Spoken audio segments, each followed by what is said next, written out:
Hello everyone! Welcome to the stream. I hope everyone is doing good. This is a live stream, as always, and not a polished tutorial. We are going to play around with Elementor V4 again, because we are slowly working up towards this moment next year where we probably can start using it for real. So welcome everybody, let me know where you are watching from. I see there's already a lot of people in the chat. So yeah, I am excited for this one because, you know, this is what's going to happen to Elementor. And I am planning to stick to Elementor, even though the options around us are very interesting. These days, the options are getting better, and I've even been playing around with Gutenberg. Yeah, you will not believe it. But at this point, I don't think it can compete with Elementor, but it's interesting. And of course, we have bricks, and there's even some other ones. But hey, Elementor is here. Elementor is improving massively, so I hope that it will be interesting. I'm also going to interview them soon. So that's going to be interesting about this V4 because I have so many questions and I see that you guys also have questions. And the big question I think we all have, which is what Henry said, do you use V4 build a regular project now? Or are you still using the older builder and why? Yeah, well, honestly, this stream is honestly a test. But it's not a proper test, you know, but I just want to test it. Like, this is the first time where I'm not just playing around. I'm actually going to try to build a page, okay? I have a Figma design and I'm going to try to convert that into Elementor and see how it is. But according to Elementor's official communication, you shouldn't use it. And it's probably going to take months in the same way as the container rollout did. So no, it's not, according to them, it's not production ready, but hopefully soon we will have a moment. I just want to learn it together with you in the chat. I hope you guys can help me in this chat. As always, will this be a start to finish session? I don't know, Donnie. Like, I'm trying. I'm gonna try. Okay, let me show you the design that we're gonna build in this video, or this live stream, I should say. Let me switch my screen to...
like this. Back to live mode. Okay, now you guys can see it. We have Lex as always. We have Maya from Scheveningen. That's the Netherlands. It's a beach city in the Netherlands. There's actually quite a bit of people. We have Vinogradova. V4 is an alpha, so better not use it. Yes, exactly. Mics don't work. Oh, did the mics not work in the other screen? Oh my god. Oh wait, that's a problem. Let me fix that. Now it should work. Yes, I am sorry. That was a problem. Let me also check the other ones. This one audio should also work, and my browser should also work. Okay, everything works right now, so that is good. I'm sorry, I fixed it. The audio was gone for a little bit. Good design. Are you going to cut everything up? Yeah, that's the goal. So we'll see. We'll see. No sound, no sound. Yeah, sorry. I fixed it, guys. I fixed it. We have Arshid watching from Pakistan. Okay. Yeah, I have the chat now on my left, so I can see you guys. If there's something goes wrong, I can fix it immediately. You need to read the chat more. Yeah. I have it now on the left. Okay.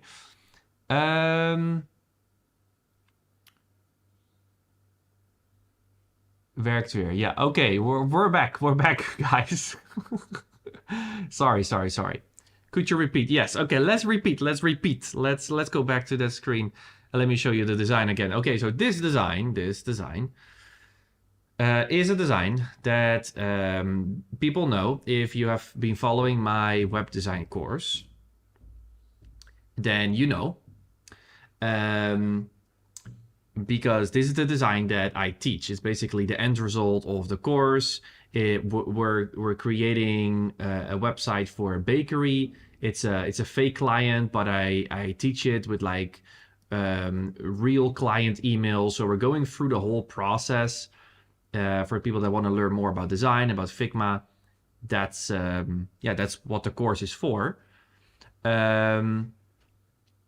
This client wanted something creative, but nothing too crazy. So it's a good balance of something that is not too boring, but also not too crazy. So it's a perfect testing website. These images are all AI generated, by the way. Absolutely gorgeous. It's incredible what AI can do. Bento grid. Then we have this slider over here. Or slider. This is an animated bar. This is a slider, carousel slider. I don't know if that's possible in V4. We'll see. An FAQ, and then a map, and then a footer. So yeah, as you can see, it's not like a super blocky design, right? There's like things going on, shape dividers. I don't know if we can already do this kind of stuff, and I don't know if we will achieve what we will achieve in this live stream. But I'm gonna do my best to make something. So Dennis is already hungry. And Born, I think Born likes the design, so very nice. And we have somebody watching from Las Vegas.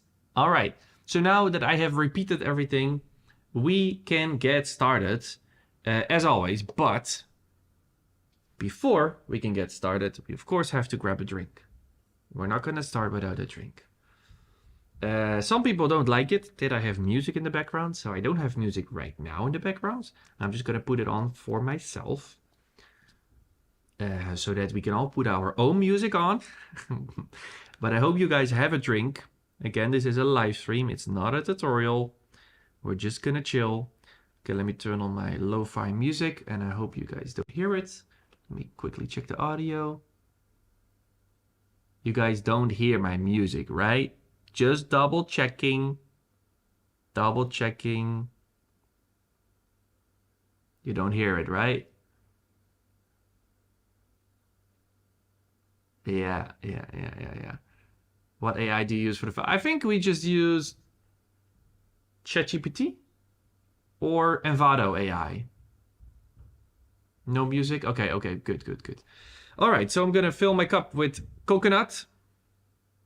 coconut.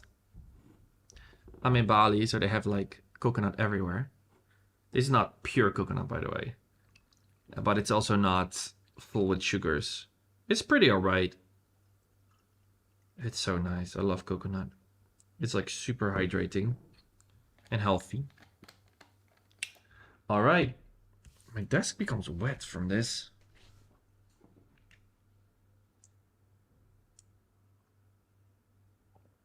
I would recommend. Also grab a drink, whatever you drink, coffee, tea. I would like to drink coffee, but it's already late. It's 8 p.m. for me. So I shouldn't drink coffee anymore. That's not good because it will negatively influence my sleep. And I'm trying to sleep better. So yeah. Okay. Nope, sounds good. Okay, so you guys don't hear the music, huh? All right, Dennis really wants to start. Dennis always wants to start. Okay, Born has water. And Bami Adele likes the design. So yeah, let's just go do some stuff, guys, together. How is the audio now? Yeah, you guys still don't hear the music. You hear my voice well. Great. Max says, I love these live streams. I can work on vibing with your live stream. Yeah, exactly. That's what it is. It's a vibe. It's a good vibe. All right, let's talk about what Elementor has been doing. Okay? For a little bit. Because Elementor has launched a page. I don't know if you've seen it, but it's pretty cool. They have this page, discover what's next for the editor. So this is a page that's all about V4, and you can see what's up right now. So right now we should have a variables manager in beta. Custom CSS is finally added. And what is this? Blend mode? Oh, blend mode. That's also really cool. A feature we know from Figma. Released. Okay, this one we have tested in the previous live stream, of course. And what are we getting soon? Bring your designs to life with powerful interaction controls for a seamless, engaging experience. Ooh! That sounds like animations. Oh, that's good. I really hope you get some more advanced animation stuff. That would be so great. Nested tabs. Oh, okay, we don't have the tabs right now. What falls later with multiple tabs? Levels. Oh, that's cool. Multiple tabs. So tabs in tabs. Nested. Very cool. And then components. Oh, okay, that comes later. We also really need the components, of course. Because for everything that has a repeating pattern, but isn't a custom post type, you will need components. So for example, here. Right here, you can see this photo slider, right? I mean, this photo slider, you can do it in two ways. You can pick the normal carousel or the loop carousel. But the loop carousel is a little bit overkill. Like, why would you create a whole custom post type just for a loop? Just for a photo slider? So then you want to use the carousel, and then this shadow, this yellow shadow, you want to have that on all the images. And so then it's nice to create a component. Because I think that a drop shadow is not, you cannot save that as a variable, and also probably not as a class. Maybe you can, I don't know. But for boxes, you can use components for stuff like this. Yeah, this is actually going to be a custom post type, but components basically for repeating stuff. So yeah, that is what that is. Yes, it's very exciting what they're going to release, and I hope, which is what they said, that after they've released all of the basics, that they're gonna release more stuff that we have been waiting for years, but that they couldn't really do. So more advanced stuff like repeaters, stuff like that. They said in an interview somewhere that Elementor will be able to release features a lot quicker with V4 because they're not so limited. V3 was kind of like built in a not so smart way. So yeah. All right, I want to purchase Elementor Pro. Oh, thank you. That's very nice that you're thinking about me. So if you go to livingwithpixels.com and then you go to resources, software recommendations. This is the page where there's a lot of affiliate links. It's a recommendation page, but some of the links here are affiliates. So if you want to support my work and you want to buy Elementor Pro, then please go over here. And then, yeah, you can buy it via there. So just resources and then software recommendations. All right. Yeah. So the 3.33 is just out. Like I think today, Imran made a video. I mean, if Imran makes a video, you know it's been released 1 day ago, because Imran is incredibly fast. I mean, look at the amount of videos he makes. Here, 1 day ago, 19 hours, 13 hours. I have no idea how he does it. But yeah, he was very happy because custom CSS finally arrived, which means that we can do more crazy stuff, which is great. So yeah, I have set up a website, as you can see. I just activating the developer edition, so we have the newest features. And then we are ready. Yeah, so now we can update to 3.33. And Pro probably not, but that's fine. I have V4 already activated on this website, so we can get started.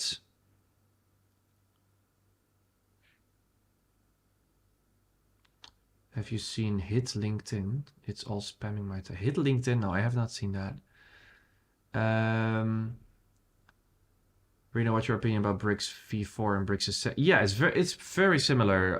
Arshad, like Elementor is obviously going into the direction of Bricks. They probably have seen that people want to become more pro. My prediction or assumption is that Elementor throughout the years have become more and more pro. It started out as really simple, but like throughout the years it's become more and more pro, and I feel like the audience has grown with them, including me. When I started out, I didn't even know about dynamic content. I didn't know anything. I didn't know what an archive page was. I didn't know anything. I think in the beginning there was not even like custom fonts. Everything was local. It was such a different time. So I feel like, you know, the WordPress is becoming more for pros. But at the same time, I'm not sure, because Elementor also has a lot of beginner users. Elementor has always tried to be between pros and beginners, basically. So yeah, that's Elementor is definitely gonna chase after what Bricks has done. Many people have switched to Bricks, but not a lot. Some people think that Bricks is super popular, but it's not so popular. From the data that I have seen, it's just a few 100,000 websites, which is still great, but nothing compared to Elementor, which is like 12 million. So yeah, it's hard. I don't know what's exactly gonna happen, because at the same time things are becoming easier, you know, with AI. I don't know. How long did it take you to make the one page in Figma? Yeah, I don't know. I have not even counted that. Did take quite a bit of time, but it was a real client, so it was not just starting out. It was like communicating with a client and then waiting. This one was a fake client. It was for a course, but yeah. Okay. So let's quickly check out version 3.33, what they have, what we can expect. And this is not a 3.33 video live stream. Maybe I'm going to do a separate one. But I just quickly want to scroll through the new stuff. Okay. Custom CSS. Okay, I already know how that works. Variables manager. Blend modes, imports, refresh top bar layout. Oh, we have a new top bar. Ooh, that is nice. Book a call here. Oh, you can even book a call with them. Manage complex design system with variable manager. Oh, nice. So now all the variables are in one place. We already had a classes manager, but now everything is here. So your spacing, your colors, typography, very nice. Oh, this is nice. Made for clarity and scalability. Yeah. Okay. How it works. Yeah, I understand how it works. We have custom CSS now, which of course is great. That was expected. Main highlight, V4 custom CSS control. Lightweight and predictable. Okay. Custom CSS applied only to the selected element. Yeah, of course.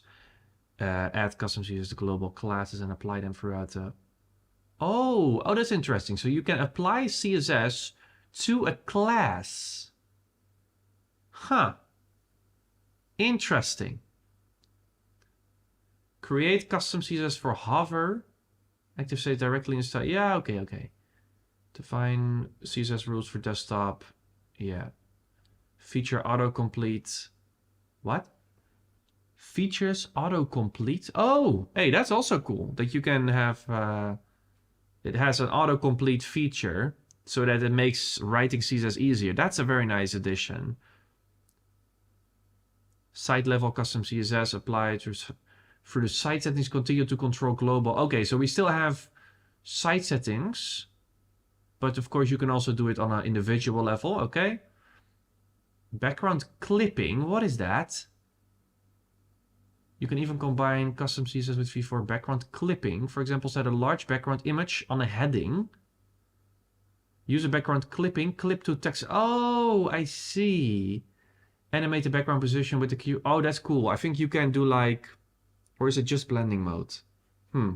I think you can do like an image and then a text on top of it and then use the text as a mask. I'm thinking that's it, but I'm not exactly sure, okay? I'm not exactly sure. New blend mode let you... What's behind it? Yeah, okay. I don't know if we're gonna do this, but what is that? Keep designs intact with media import export options for website templates. Save media to cloud. What is that? Oh, interesting. Okay, so if you save a template, the media is also included in that. With your cloud on your account. Okay. Oh, here, the new top bar. Oh, it's more simple. Okay. Oh, the site settings are now hidden. Makes sense because they don't want to focus on the site settings in the future so much. What is that? Padding edges? My ACF image. Wait, what is this? Background placeholder. Okay. Clipping. Oh, yeah. Maybe this is what I meant. My ACF image. Oh, you can even do it dynamically. Okay. So you can have a background and then... What is padding edges? Yeah, I want to test this, but I think I'm going to do that in another live stream. In this live stream, I just want to create this design. Again, let me show it again. Because somebody asked to show the design again. Okay, so we have this hero with some floating icons. Then we have these rotated cards with actually layers, which is more challenging. Okay, so we have the cards, we have shadows. And then we have images on top of it. But these are not, we could export it as one, but I want to test because we have layers in V4, okay, background layers. We have some absolute positioning over here. We're going to turn this one just into an SVG. We have this one, which will open a pop-up. I want to test the pop-up as well. I don't know if the pop-up is already a V4, but you know, we'll see. Yeah, this section is quite simple. Just some absolute positioning on these titles. I think that's going to be easy. I hope. Actually, I don't even know if absolute positioning is already there. A slider, FAQ, and then 2 boxes. This is all easy, right? The form, I don't know if the form is already improved or updated, but yeah, that's the design.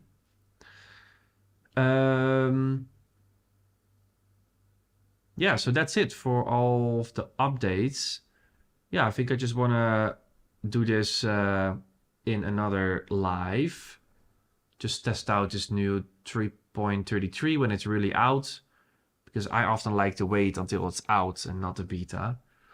So yeah, I think that's all we needed to check. Yeah, okay, so now we can get started with doing some stuff. So let's start making a page. We're not gonna do accessibility now, come on. Elementor already made a page, so let's open this. We have to export everything, okay? I'm starting from 0. There's literally nothing here. So let's see. When you start a new course. Yeah, I mean, I am planning to refresh my whole Elementor Pro course next year. So next year, when Elementor V4 rolls out, my course is also going to be rolled out. Could you kindly save the VOD? What is VOD? What does that mean? Do you host your client sites on hosting? Yes, everything. My own websites, client websites. I mean, not all clients want, of course, Hostinger, but yes, these days I do everything on Hostinger. So that. Can I do this page with normal Elementor, or do I need Pro version? This page is not possible with the free version, because there are some elements in there which are Pro. You can get pretty far with the free version, but yeah. Yeah, thank you. And Mark says, is it going to be next year? Yeah, very probably. Very probably. Actually, I already know it's going to be in transition period, okay? So we're going to have a time where V3 widgets will live next to V4.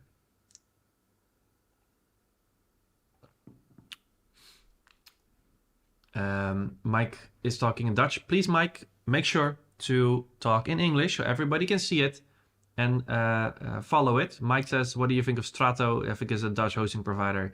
I think it's shit. I don't like it. With hosting, you should not pick local companies. Just pick the big global players. They have the most resources, the most features, the most security, the most innovation. You should pick the big players and then not the big players that are not innovating anymore. I used to be on SiteGround, but I think SiteGround hasn't innovated a lot. Hosting is innovating a lot. They are like on it. Their energy is like really, really good. VOD means stream basically. Okay, in Twitch language. Oh, okay. I just subscribed and would love to have saving. Yeah, okay, so on YouTube, it works like this. If the stream is over, it will automatically become recording. So beautiful. I don't have Twitch. I don't know. I'm not a gamer, I guess. So I didn't know that term. Yeah, good. Okay, all right. I answered some questions. Dennis is already dropping some code. I don't know what that is, Dennis, but are you already preparing? Oh, you took a screenshot, huh? Yeah. I know. Okay, let's get started. I'm gonna constantly switch, of course, between Elementor and Figma for the border. Yeah, okay. Thank you for looking forward to having series on your builds. Yeah, okay. Let's get started now. Let's go to Figma. So what are we going to start with? Of course, the hero. The variables are all in here. First, yeah, this website is pretty crazy. There's actually 2 color palettes, but we just need 1. I just want to make sure that the naming is how I want it. Primary, light. Well, actually, these days I do it like this. I start with light 1, and then, no, light 1, and then the darker the color becomes, why is light 2 already? Oh, scheisse, there's 2 colors like this. Wait. This is secondary. Ah. This is the secondary one. Sec.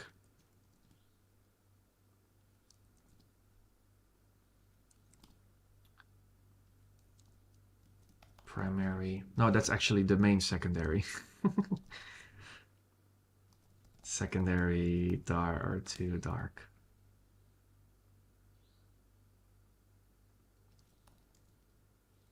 Sec dark 1. Sec dark 2. Okay, that's what we need.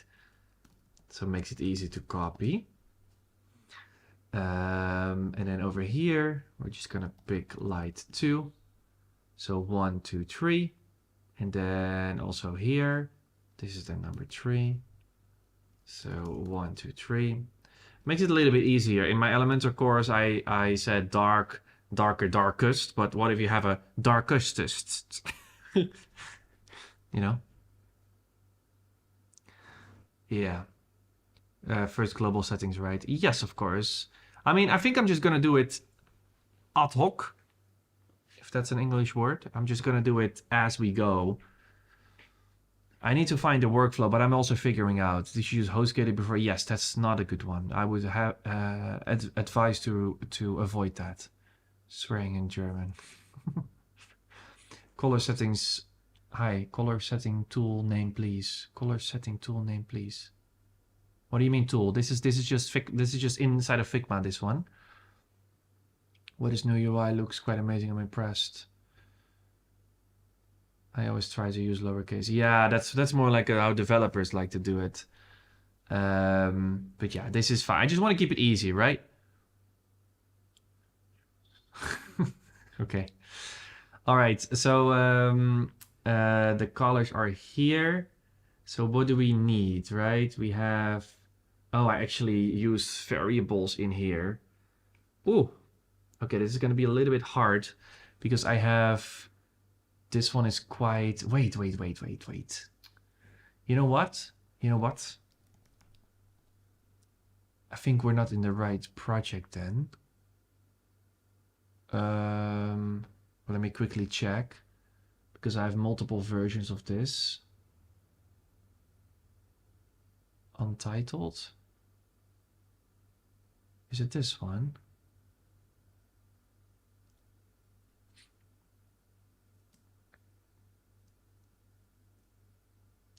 Where the colors are a bit easier. Huh? No. Okay. Yeah, okay, so here I've used variables. It makes it a little bit harder. So I have set up like the background is this, and then it's this color. So it makes it a little bit harder. These days, I mean, variables is nice if your project becomes really big, but now for web design, I'm like, I think variables in Figma is too much. It's too much. So I'm simplifying my workflow. Bro, I absolutely love this. Thanks for doing this. Is there a way I could share my recent project with you and get some insights? Well, that's not what this stream is about. I have a feedback show on YouTube. It's called Mealtime. You can go on my YouTube channel and then apply, and maybe I give feedback. There's a place for that and a time for that. What was the tool you made to come up with the web colors? Forgot the name, so I want to check it out. Yeah, honestly, like it's been like super improved. So it's called website stylekit.com. And I've improved this quite a bit. So you can start with a color like this, and then it gives the palette. This is the one you mean, right? This is a web tool that I made myself with Bold. And now I've even added a secondary palette. Yeah, I still need to make a YouTube video to give you guys an update, but you can now pick another color. So, for example, I don't know, pink, and then say that you want to use that for the accent colors or the light tones. See, so now you have a combination of two colors. Pretty cool, right? So yeah, you can definitely use this tool. It's still free. And I have used this tool actually to make this Figma design. So yeah. Okay, I'm just gonna add some colors. And then let's get started. We have light 1 and light 2 for the backgrounds. Okay, so what is this? This background 1. And we also have white, but there's no white. And what is light 1 then? Is light 1 white? Light 1 is...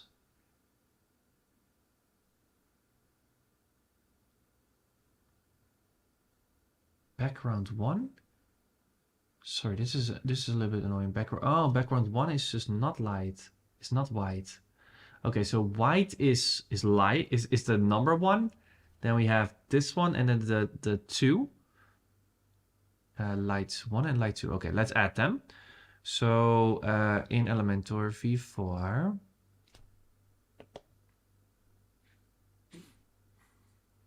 Oh, we see the new the new top bar right now. Post settings. Post. Are we in a post? No, on a page, right? Oh, look at that. It was over here. Now this one is over here. And there's no site settings anymore. Notes and history. Okay. Plus.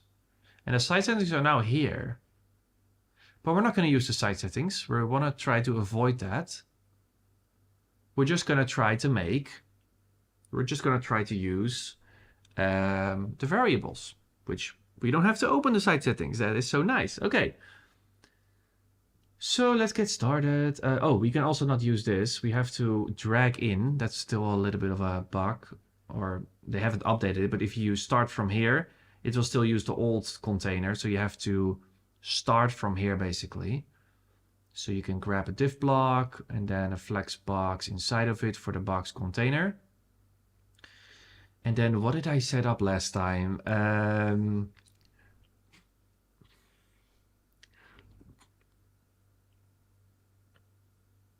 Oh yeah, I remember. So the box container, we're gonna add some padding left and right for 5%, but not the top and the bottom.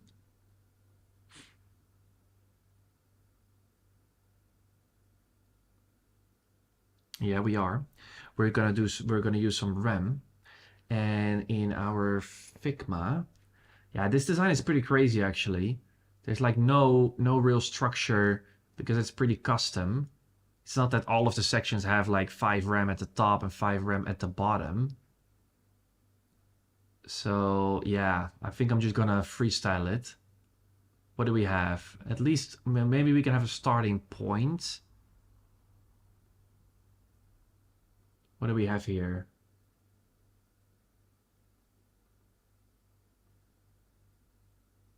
$80. Yeah, so 5 rem.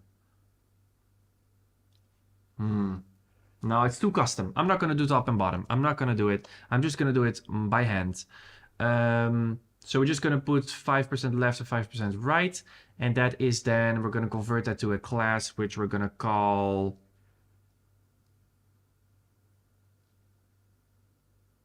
background. And then the inner box, what is the width of that? Yeah, so it's automatically full width. So the size in Figma, in our artboard, is, as always, 1120, which is fine. So we're also going to put that over here, 1120 pixels. And then it's not middle aligned. So we're just going to go to this one. And then the BG, we're also going to make sure that it's middle aligned. Layouts. Oh, this one needs to be a flex, the BG. Otherwise we cannot middle align it. Yeah, okay, now it's middle aligned. This one is 1120, which should be converted to a global class as well. Let's just call it box. Yeah, we only have one box, or no, we don't. Okay, we have, what do we have here? Wait, boxed medium. So how I'm thinking about this is that the main box here is just 1120. But then over here, for example, you have a smaller width, right? So that then would be boxed small. Now here we also have a smaller width. So that's actually the middle one. You see? This one is just an overflow. Yeah, so for this website, actually, then the 1120 is the big one. This is then the smaller, the medium one. And then this is the small, basically, okay? So we're gonna try to work in a proper way. So I'm gonna call this boxed L. That's the 1120 one. And then later we're gonna add another box, okay? So on this background, we're gonna, of course, add that color, but we're gonna add a new class for that.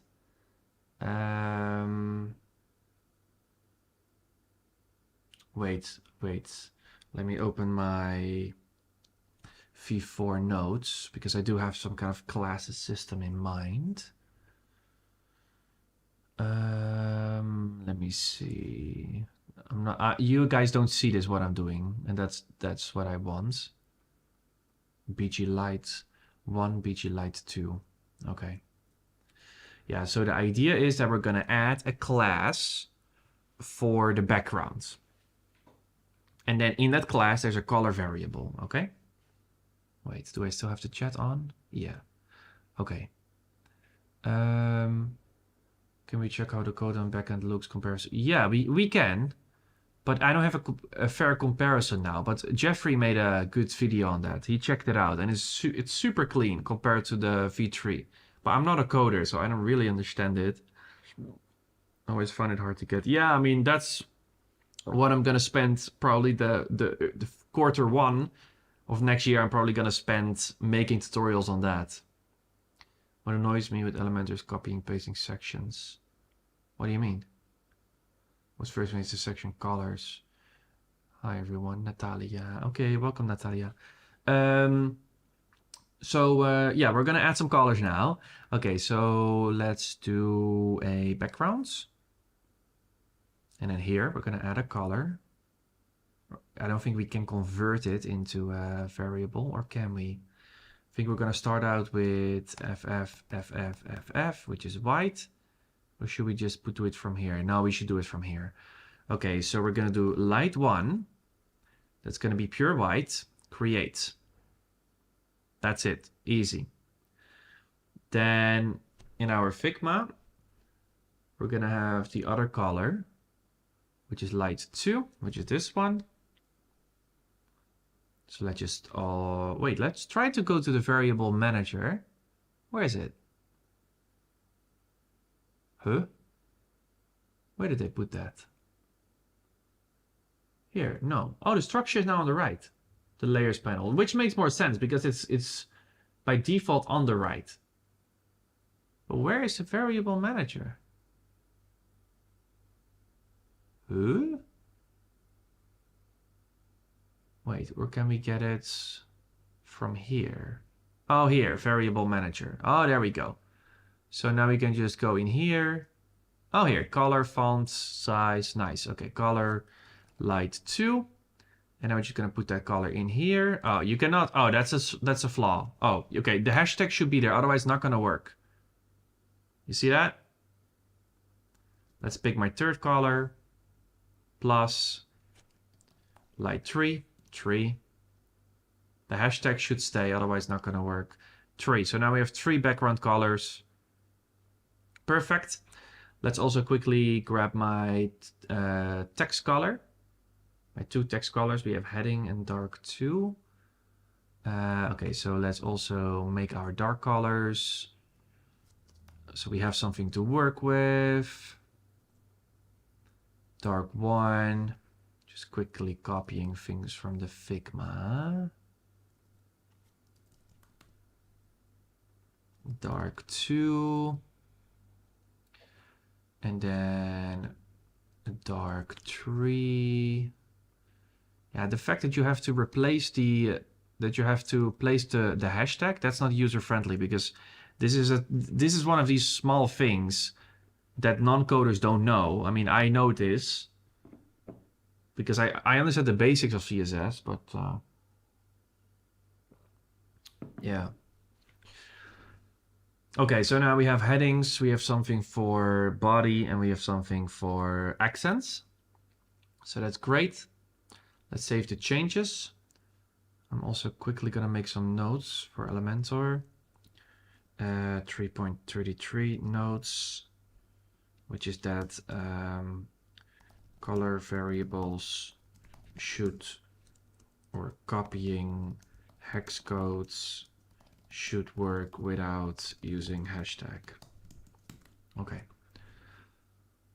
I'm sharing some notes with the Elementor team sometimes if I think that they should improve.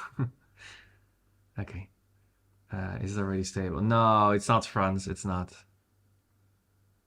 I love it when you say third. It sounds like turd. Keep up the good work. Dude. English not my first language, okay?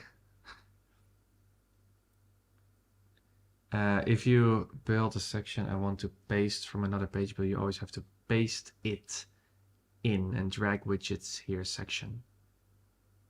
What do you mean you have to paste it and drag widgets here section? You don't have to. You can just click over here.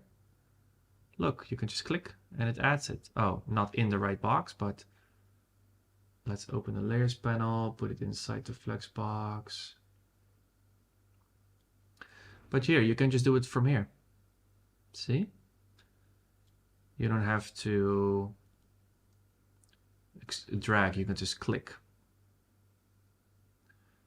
Okay, so now we should watch out because the boxed L, oh wait, we can actually put the direction on vertical because we almost always want vertical.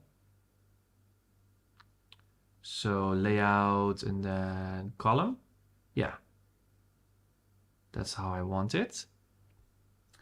So now we have a button that is super wide, by the way, by default. That's probably because of our settings here. We probably need to align the items start. In this case, we have to use middle, but that's not what I want for this class. That's just what I want for this local. Yeah. Yeah. Yeah. We're getting there. We're getting there. This is actually live. I thought it was just on video. Yeah, it's live, Marius. Welcome. Hey. Keyframe Creations is here. Also a long-term viewer of the live stream. Welcome back. Okay, let's copy some text from Elementor, from Figma. And we're of course also going to set up our typography with variables. Just copying some text, putting it there. Explore our breads. Oh, and there we go. And now let's add some colors. So let's start with the background. So we have our BG, and then the idea is that we have some kind of class for the background. I think that's the nicest way to work instead of just dumping it on the local level. So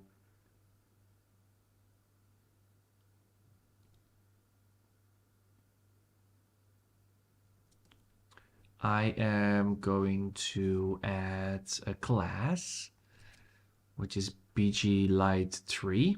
So background light 3. And then on the background, I'm just gonna add, oh, it's already on light 1. How is that possible? Huh? Okay. I'm just gonna put light 3. Why is it not working? Or is there also a background in here? Oh yeah, okay, unlink it. Missing variable, why? We don't have to clear. Oh, just click, hey, unlink, just go away. Missing variable.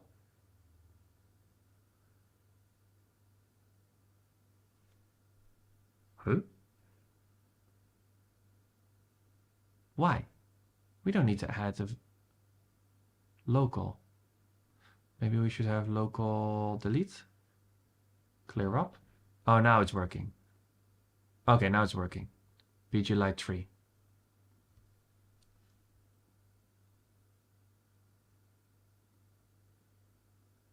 Okay, but now it's way too dark. What did I do wrong? Background 2. Background 2 is light 2. And light 2. Oh, that's the second one. Light 2. Okay. So we're just having to change it here to light 2. There we go. Okay.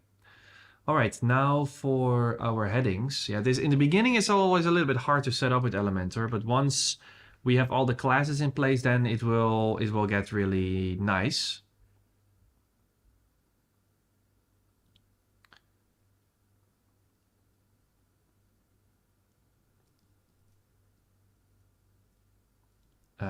But wait. Local light 2, BG light 3. No, it should be called 2. It's actually a second one. I made a mistake. Okay, doesn't matter. So now we have the spacing. Here you can see with these dots what has been edited. That's very nice. So on the background we have the spacing and the alignment and then the BG. Okay, so we should separate all of these. That's easier because then you have one place where you can control the whole width and all of the backgrounds. It will be easier. Okay, and now we're going to add some colors to our text, but we of course also need some classes for that. Okay. So my idea is that we're going to do it like this. Style, here, heading dark. And then the color, typography here. Link it to dark 1. You don't really see a difference, but now it's dark 1. And then for the body text, that's the dark body. So we want to turn that into a body dark. And then the typography should be dark 2. Okay, so now it's working. It should be working. Let's test it quickly. Because I have my lovely plugin installed, of course. Here. See? 4B, 2020, 29, 19. And okay, this one starts with 25, this one starts with 4B.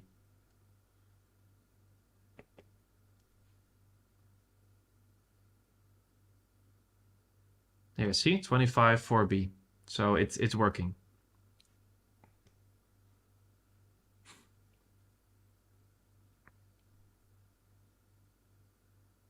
Hi Reno, long-term follower, thanks for everything. This looks like it's heading the same direction as bricks. Yeah.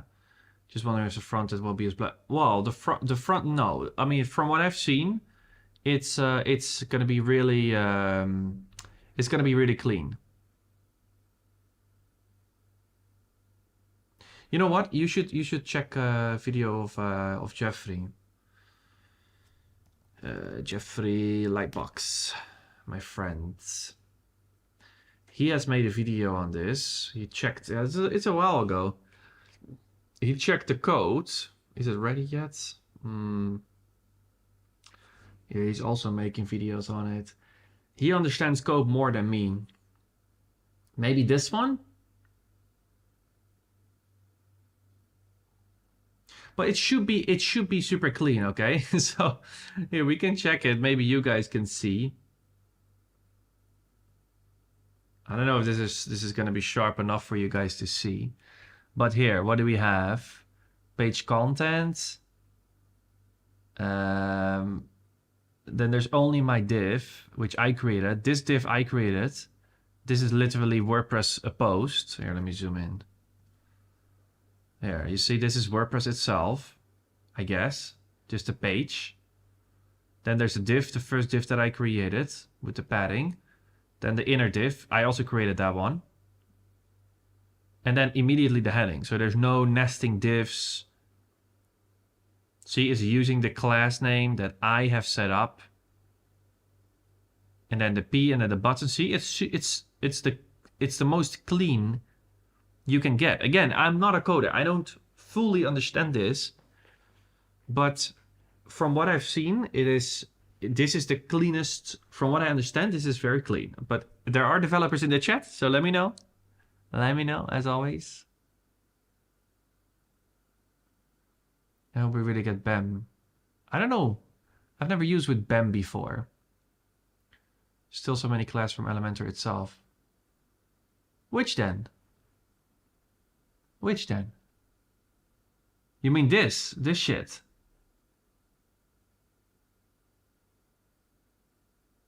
Yeah, I don't know why they need all these classes, Dennis.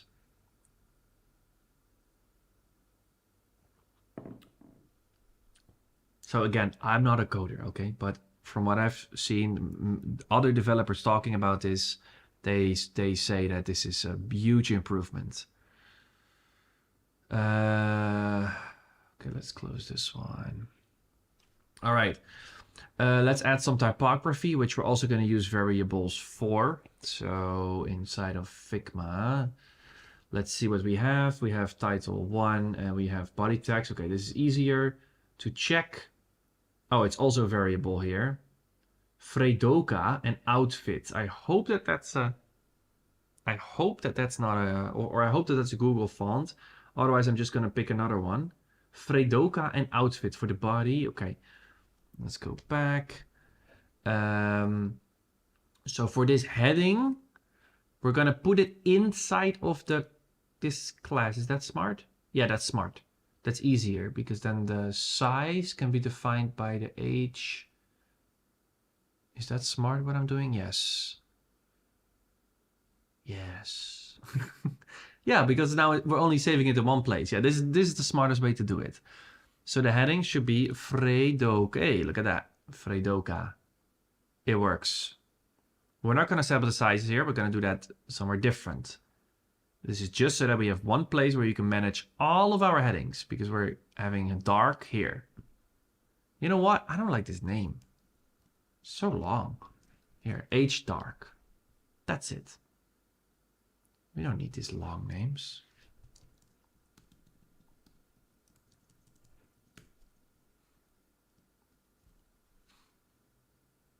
That's easier. And then for our body dark, we're gonna do, what was it? Outfit? Yeah, outfit. Beautiful font. Wait, why does it look the same as the other one? Huh? Is that the same as our Figma? Oh, yeah. Or not? Am I crazy? Wait. Font size. Oh, yeah, it's the same. Okay. All right. So now now the color of the body font and the font itself is connected to body dark.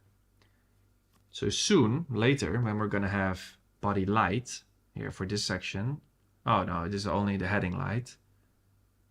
Here, we're going to have to use another class. Which is, by the way, the same color as the background. So that's how I always like to work. Oh, to make things easy. Let's also make a class for our button. But we first have to set up the size as well. So what is the size? It's 64. And then for our body is probably just 16 or 18. Okay, we're starting out with 18. So that's the body big. Yeah, body large and body small. So we're going to make another class called body large, which will have the font size of 1.25 rem, right? 1.25 rem is Oh, that's too much. 1.15 then? Or 1.2? No, 1.1. 1.15. 1.13. 1.12. Wait, there has to be a 1 here. This is 18. I'm making the calculation. Yes. That's body large. We're of course gonna work with RAM. Is it because that... What? Yes, yeah, each one should have their own classes. I typically only use utility classes to modify. Yeah, exactly. It's going to be possible if you've done it once, you can reuse it for other sites. Yes, exactly. You need to make your own system, right? The button classes section be in the footer would make separate. Yeah. Okay, so now we have the size for the body large, and let's also do that for this one. We're just gonna make an H1, this purely for the size, which is gonna be 64 divided by 16. That's 4 rem, so 4R. Yes. And in this case, this body is gonna be in the middle aligned. Oh wait, where's the text align?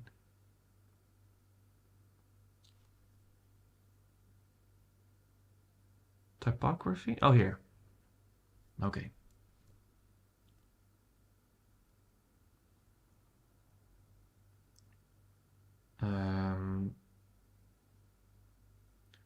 But we have one more thing to do, and that's that our heading dark is actually fat. So we make it fat. Here, bold. Wow, that's really bold. Let's do it like this. Okay. And now, oh, actually,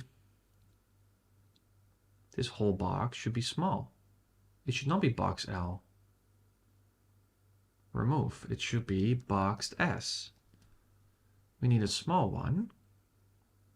Boxed S should be like this, and then the width. The width should be 720 pixels. Yeah, we could do it like this, but then we also have this problem with this text. Yeah, for this layer we can just do it locally, it's fine. We can just put the size on. What do I want? Yeah, you're gonna use pixels here because on a tablet I don't want it. I just want it to scale proportionally. So let's see what we can do. 500. Yeah, that was a good guess. Okay. All right.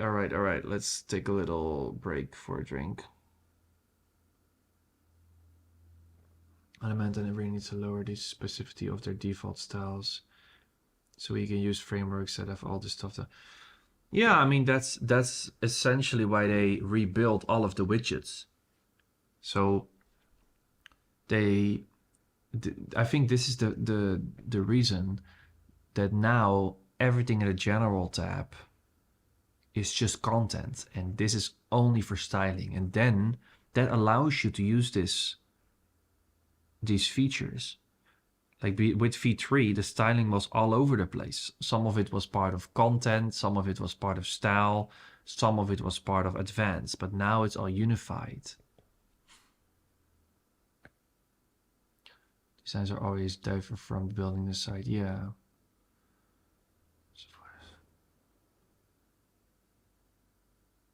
Yeah, but that's never gonna happen, I think. I mean, Tailwind is not made for the web, eh? I mean, okay, it is made for the web, but it's made for products more. It's more made for products than it is made for the web.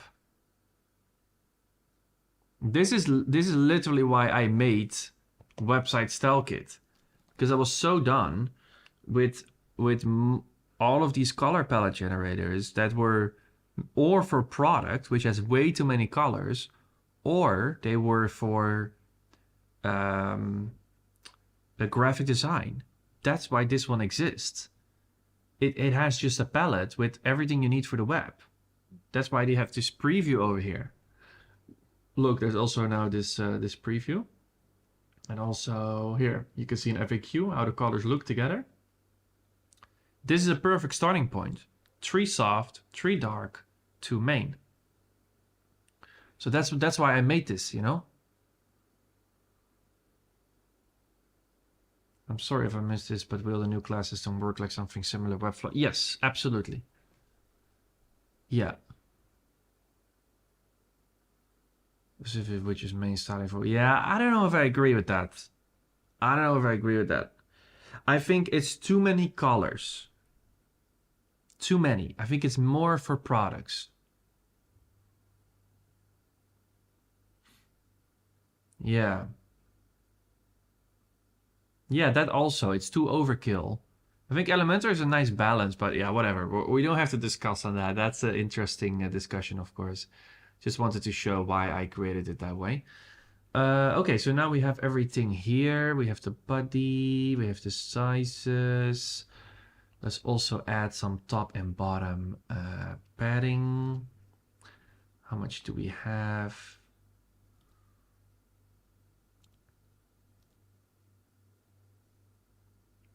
I think if we just use 5R. Oh, not 55. Oh, shit, I'm messing with the margin. Here, 5R, 5R. That's pretty alright. Oh, the default spacing is 0. Do you see that? The elements all stick to each other. Why is that? Do we have base values already or something? Wait, maybe we have new site settings. I haven't even checked it.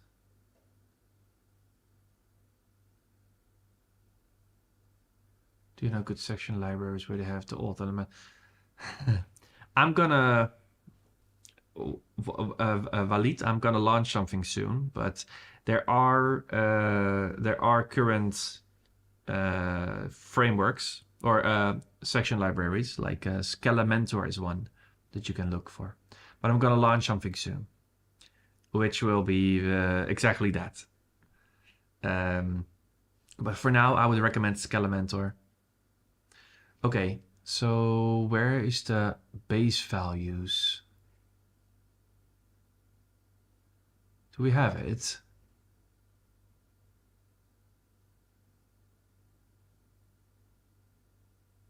Huh. Okay. Menu setting up everything quickly is available. Yeah. But right now, frameworks can't override the default styles. I don't know if that's the case. I mean, I think they still have to update many widgets. I don't exactly know how it works. But I don't think if there are... Yeah, there's still a gap here, but it's not using that. So I guess it's just ignoring the site settings. I don't know. We can just use our own gaps. Let's see, in our Figma, we have used 24 over here, and then here 32. So let's do the same. Gonna go in here, and then in the local one, and then the row is gonna be, what did I say, 24? So that's 1.5 R. Yeah, that's fine for now. Okay, let's give our button a class. We're gonna, of course, do, yeah, what kind of button?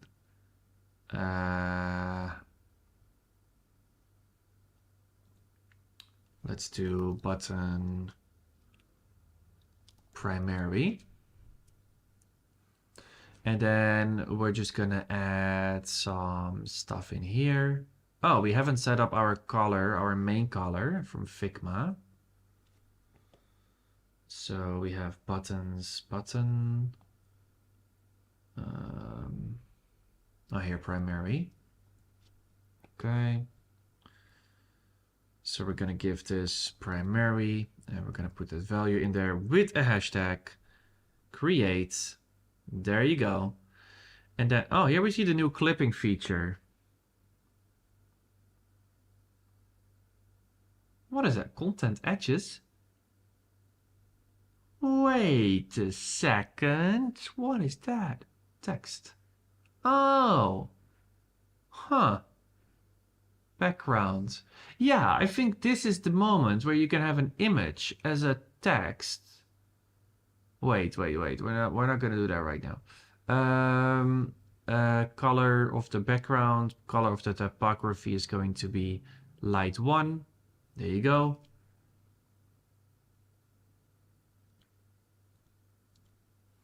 And then the typography is gonna be... Wait, we haven't used a variable for that? Oh, we should have done that. Oh, we should have done that. Oh, A. Oh. Okay, what was it again?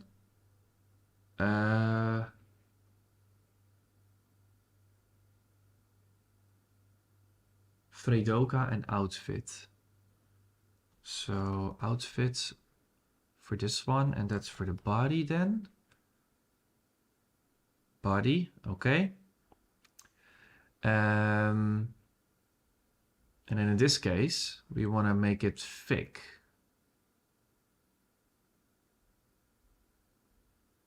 Yeah, that's pretty nice. Yeah, that's a way to work. But then for this one, our body large, we should not put in the font here, but we should here clean that up. Can we clean it up? Where's it? Where's the style? Body dark. Oh, sorry, it's on body dark, of course. Clean it up, and we should link it from here. Body. Yeah, that's better. Okay. I messed up something. So here, this is how you should do it. Heading. And then the font should be, what was it? Fredoka? Yeah. Save. And then the heading dark should not be linked to Fredoka, but to the variable heading. So then from one place you can change all of your headings and all of your bodies.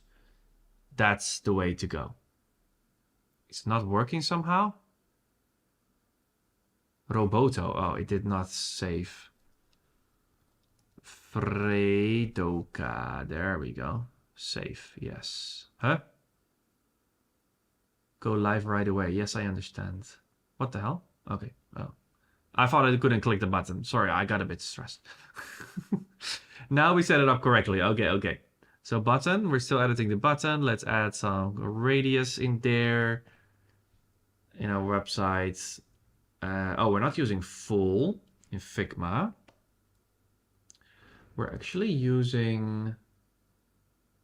What is it? Button. It's a variable. Or an, component. Here, 12. Okay, we're using 12. And here as well, we can just use a variable if we want. So we can do like 12 and then... Oh, no. Oh, we can't. Okay, there's still no variable. Oh, sorry. Haha, I was here. There's still no variable option available for the border radius. So I'm also going to make a note for Elementor. Still no variable for the border radius. Not a huge problem. But of course we would want that. Okay, 12. Now we are there. Let's quickly check the chats. Regardless, the point of it was to say it would be nice to have something like Tailwind of Bootstrap. If you have your own thing, then you got your own thing. Yeah. I mean, you know, what I'm gonna try to build myself is like a framework system for Elementor, because I know that many people are gonna struggle with this. I don't know if I can make it happen, but I want to create some kind of core framework for Elementor. I hope I can make that happen. Hi Vas, welcome to the chat, my friend. Do you have to create a button primary hover? Yeah, I mean, it's not a separate class. You can just do it inside. That's really nice, actually. I will show you. I think it will be used if we could use core framework. Yeah, I mean, it depends on if Elementor is going to open yeah, if Elementor is going to open that API, right?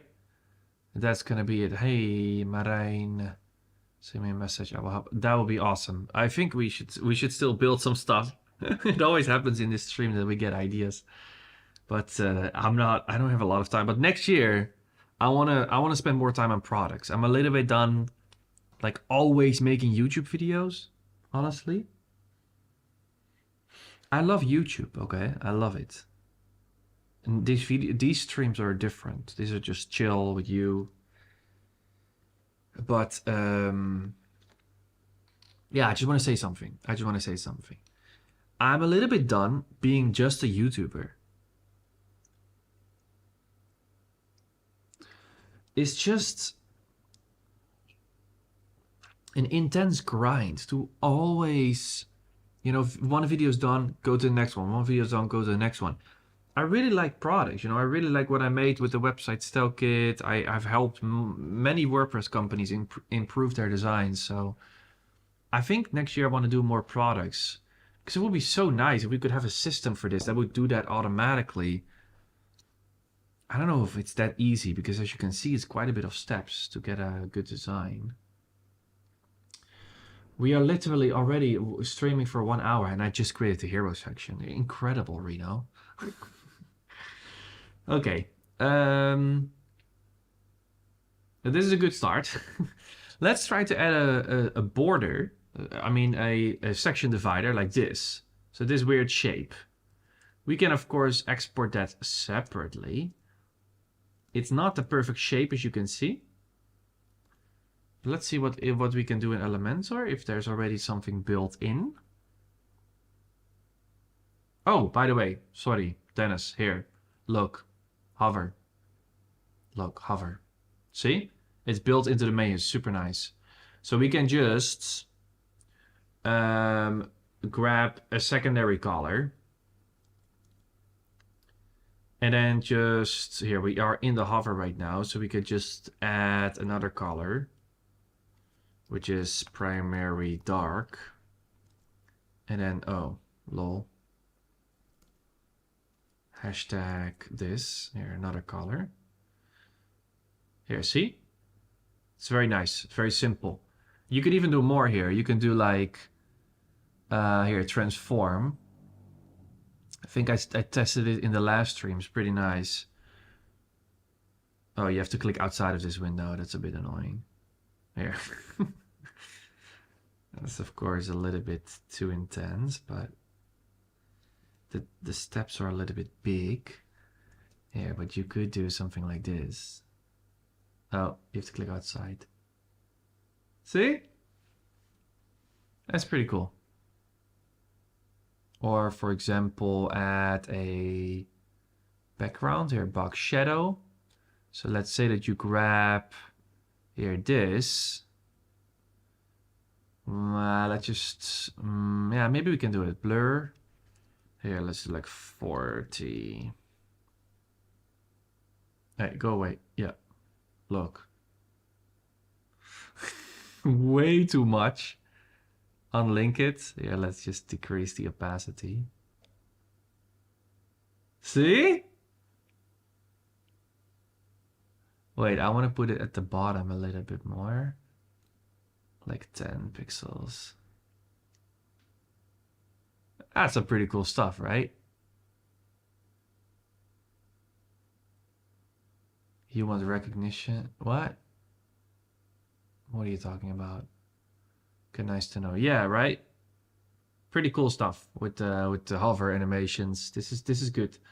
Okay, so let's search for background section divider. Backdrop filters. No. No.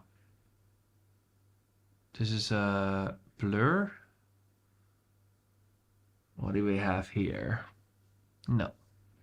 That's not it. Transitions. No, that's for animations.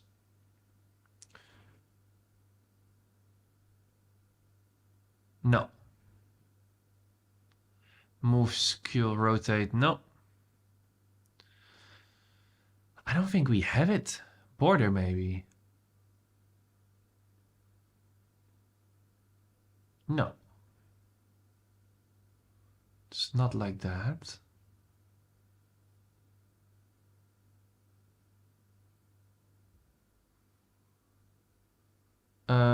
I don't see a background overlay. And I also don't see the divider. Okay, that's a problem. So let's go to Figma then. And let's try to make an export of this, but it's a little bit big. So let me try to grab these. Wait, let me try to, yeah, like this. Can I do this? Yes. Good job. Thank you. So we're just going to make this little box right here. We're going to export that as an SVG. Let's see if that works as well. I think so. I made a folder here. Live. Here, this one. So hero divide. Oh, perfect. The name is already perfect. Save. So now we should actually add that as the top for the next section.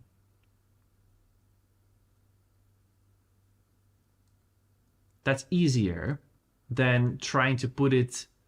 Yeah, that's easier. So this is the light background. So let's make this section, and then this images, we're going to just put it in this section at the top. Yeah. So we need 2 boxes. So it will be a vertical section with 2 horizontals. Let's just duplicate this whole thing. Let's first go to the background light 2, which of course will be removed because we're gonna do background light background light 1, which will then have the background of light 1. Right? Yeah. We're doing it correctly. Overlay. Oh, here's the overlay. Oh. Oh, so we could have done it or not. No, it's actually still better to put it here. Okay, image, gradient, color. I really hope we can do SVG here, but I don't know if we're gonna get a crash now.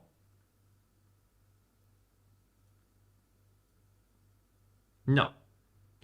No. That V4 doesn't like SVG uploads.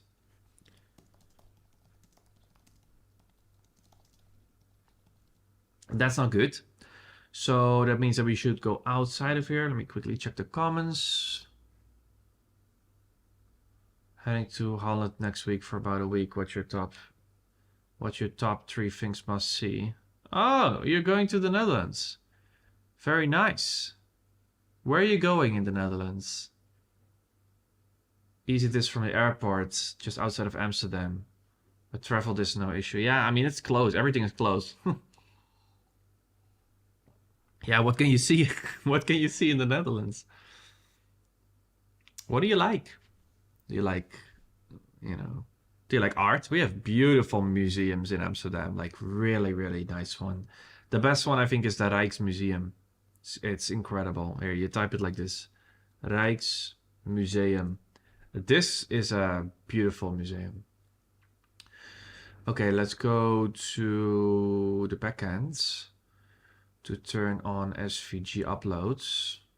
And otherwise we're going to use PNG. I want to make this work. Yeah, here, see, it was still off. So now, if we reload the editor, it should work. WebP, yeah, you cannot export WebP in Figma. That's the problem. Coffee shop. Yeah, if you like, I don't know if I can say this on YouTube, but if you like Amsterdam coffee shops, you can go there. I don't know what's allowed to talk about. This is an international platform, okay, even though I'm Dutch. So I'm gonna not say anything. Welcome to editor V4. Why is that still showing up? Okay, let's now try to do a Upload again. Hero divider. Yeah, okay, now it works. Here, look. Amazing. Repeat. No repeat. Hey. That already works. Position. Top center. Or position, let's test this. Bottom. Yeah, okay, this works. So you could also make it in white and then put it at the bottom for the other one. Right? Could you do that? Yeah, but this is easier. Top center. Okay, this works. Great. Oh shit, I'm adding it to this class. Oh my god, Reno. This is a little bit hard in Elementor. You have to really like get used to this way of working. You're probably gonna misclick a lot. Size, cover. Oh, here. Contain, cover. Auto. Auto, what is auto? Will it skill automatically? I hope so. Let's test it. I'm gonna publish. See the changes. Oh no, auto is absolutely not good. Oh, where am I? Here. The hero divider should probably contain. Wait, let's zoom out here. Yeah.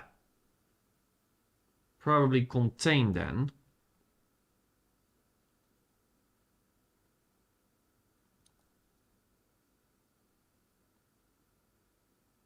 Yeah, see? Now it skills.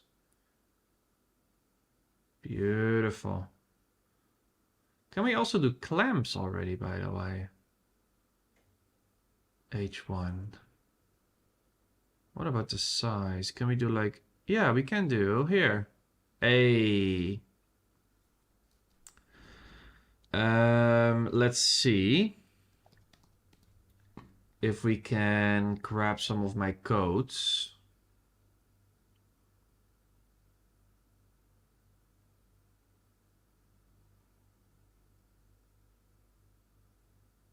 Why is it not loading? So hello. Okay. Let's try to copy this. It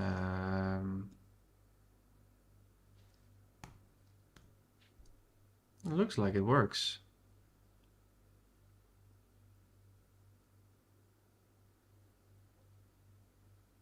Let's refresh and let's see if it works. Yeah. Right? Yeah, look. 51 pixels. Yeah, 64. Clamping also works now. Great.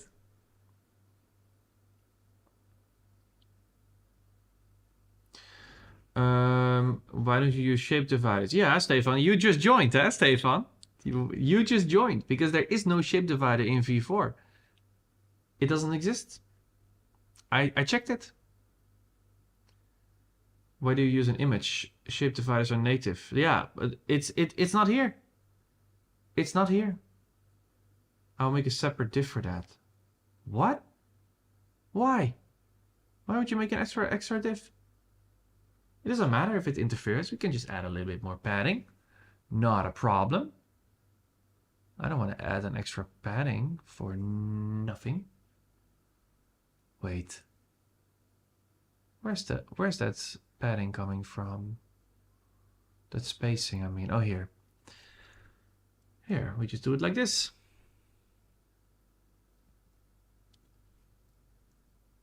Just add it a little bit more.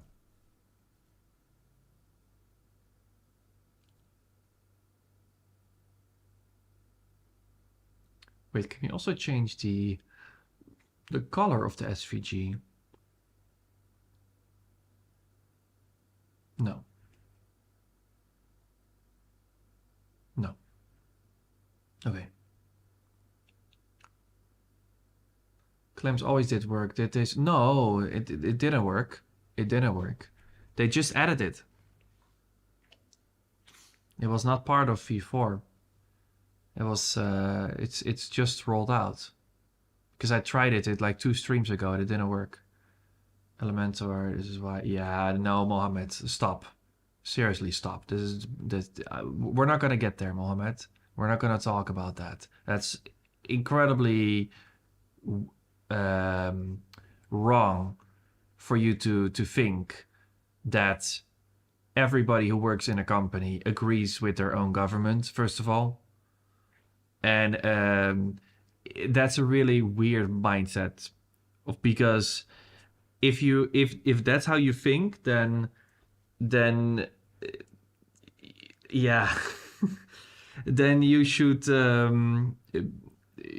every time that a company has a war with somebody else, you should stop using all of the products that come from that country. Come on, man, it's just weird. Because of scaling. Okay. All right. Yeah, keeps politics out of this. Yes, that's what I just wanted to say. I just want to push back a little bit, so Mohammed, don't start a discussion. We're not going to get into politics. I said what I said. I think it's the wrong mindset that you have. So please consider what I said. That's all.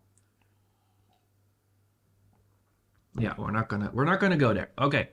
So, I mean, if even my streams are gonna go political, then where do we even have peace? Come on, man. What are you talking about? All my yeah, I'm talking about V4. Like, of course, like I've been teaching clamps for years in Elementor. Like I literally have a clamp instructions on the Living with Pixels website. I've had this for like 2 years. This is we're talking about V4 here. I see you use SVG for divide. Yes, exactly, because there's no divider. There's no divider in here option. So hello, that was not good English. There's no divider option yet in Elementor. I'm seeing this clipping one, but I have to test it more. I don't know what it is actually. Yeah, no, we're not gonna do that right now. I do think it's an okay, let's can we do that? No. Okay. Let's set up some stuff. Let's go to Figma. Let's see.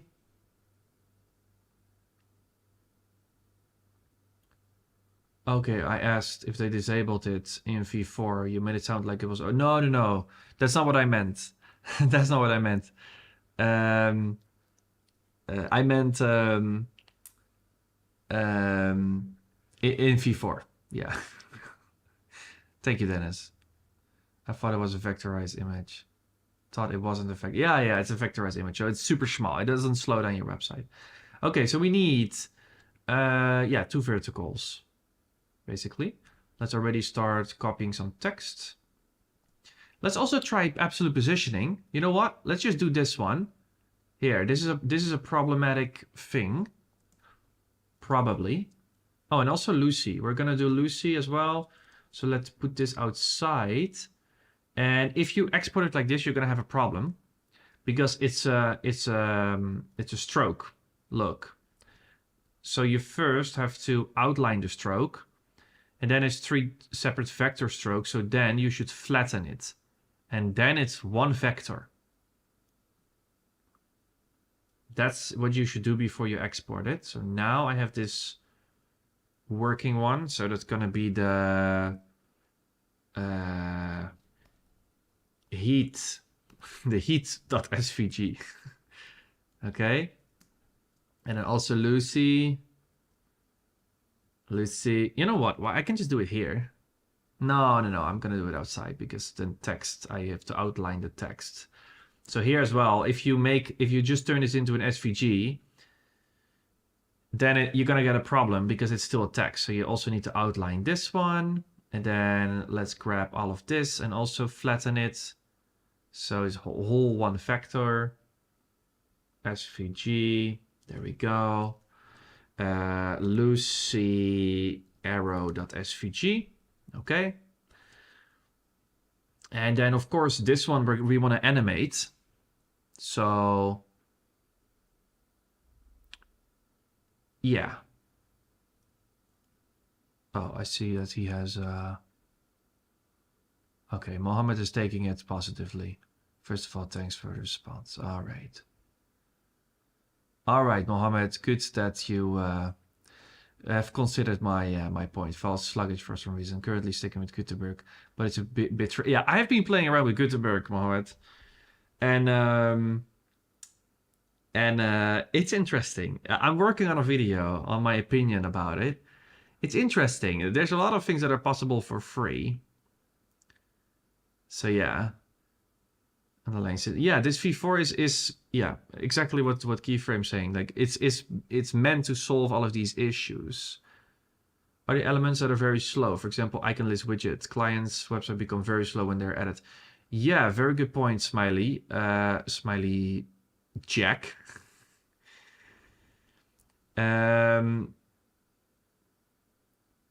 Yeah, people say work on the caching. Caching is not the problem? Yeah, caching is not the problem. It can be a solution though. But yeah, that's the problem with Elementor V3 right now. The elements, it's a lot of code, added extra code. So yeah. Wait, can we export these images separately? I think there was a plugin for that. Oh shit, not UI Chemi. I'm also working on the tutorial for that. That's why it's here.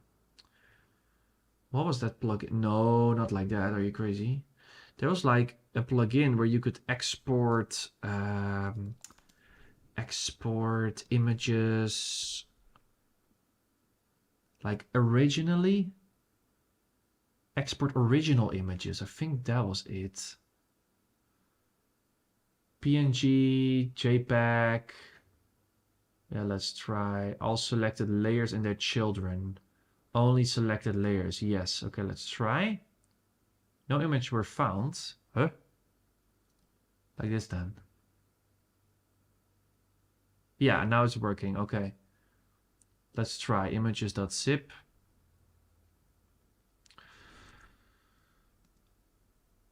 Yeah, it has worked. Amazing. So I will show you because you guys cannot see my Finder. Yeah, now it has... Oh, it's huge. It's huge. But this plugin does export the original images that you imported. So that's cool. But these images are huge. So now let's export them. Let's make them smaller. And then one like this, like 1x. Then we still have some room so we can play around with the positioning. Yeah. You have to accept that not everything is possible. Yeah, exactly. The tricky part is you have to convince your client if you're doing paid work. Yeah, yeah, that's why Gutenberg is tricky right now to use. Because there's a lot of things which are not possible, and then you have to put a lot of plugins together to make it work, and then it becomes a mess again. And the whole goal, the whole reason to work with Gutenberg is to reduce the mess that you have with page builders. But you end up with a bunch of plugins trying to work together, all with different interfaces. It's quite a mess. Well, a simple dynamic product carousel took me ages to make a clean carousel on Gutenberg for free. Had to code my own, but yeah. The experience is just a little bit like I don't know. Really, I use Skuttershare course and I learned a lot. Now I use all the tricks which you use. Very nice, Archit. I'm very happy that you like my Elementor Pro course, and next year it's gonna be even better with Elementor Pro. Okay, so now we have these two images. Let's export the smaller versions of them. Let's do a JPEG, and 1x is okay because they're already 3 by 500 right now, which is a little bit bigger than the artboard, or no?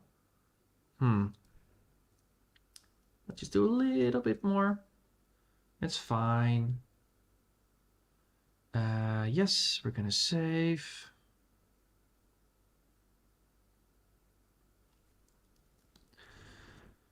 Okay. And also for these ones, this is going to be more tricky because we have these backgrounds. So now we need to use these layers in Elementor. So how are we going to do this? You know what? I'm also going to launch that plugin. I think I like it. We have to use PNG here. Only selected layers. Export. Oh no. All selected layers and children. Is this gonna work?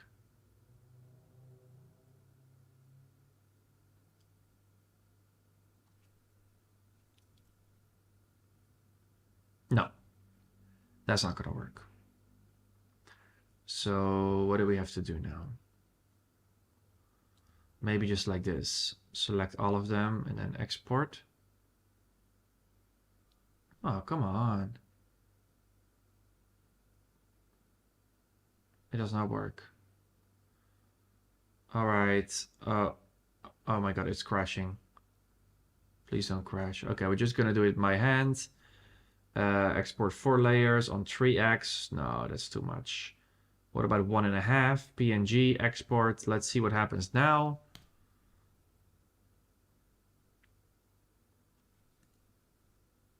Yeah, perfect.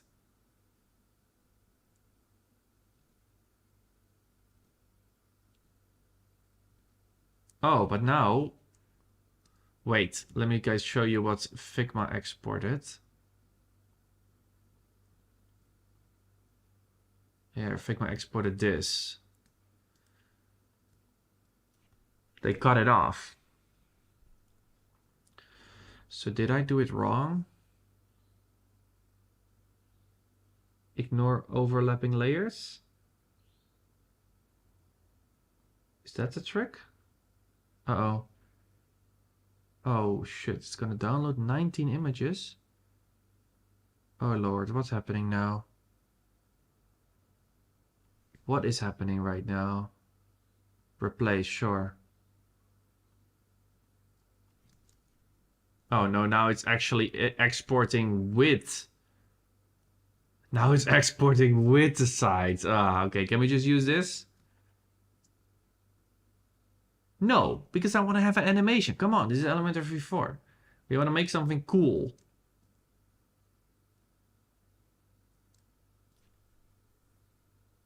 Yeah, or I can just zoom in from here. You know what? This is not a Figma video. I can, of course, export them. I can always do this, you know, just grab them like this. Yeah, that's actually better. Let's just do that. Why do I make it so hard sometimes? Export 4 layers, save, yes, replace, okay. Yeah, now we have it. There's just one problem with this layer. That's way too big. At the bottom, so let's export this one again. Replace. Okay, now we have the breadths. We have the loosies, we have the arrow, and now let's just start copying some text. Oh, that's also interesting how we're gonna do this on a next line break. Okay, now let's go back to Elementor.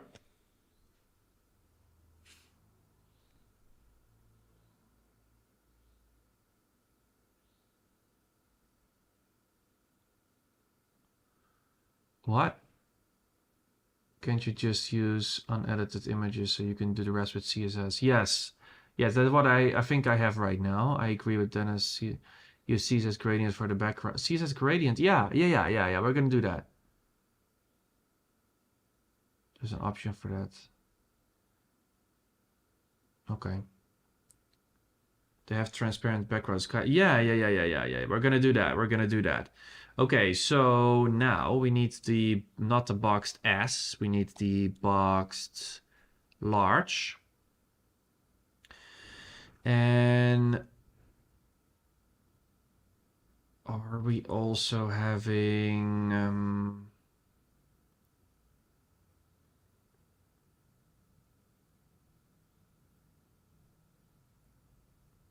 Wait. Oh, it's not. Okay. It's just that this layer has some size on it. Yeah, okay. All right, let's also copy some text from Figma. This is a body large, and then we also have a body small text. So we're going to duplicate this, and then we're just going to put in a text. And now inside of here, we're not going to do body large, which is 1.125 rem. We're going to do the normal body. So this one is going to be deleted. And we're going to do normal body size, which is going to be 1 rem. And it's going to be left aligned by default. Can we do that? We can, but it's not listening to us because we have a local center. Here, there we go. In this whole box L, in this case, we're going to put it on left align.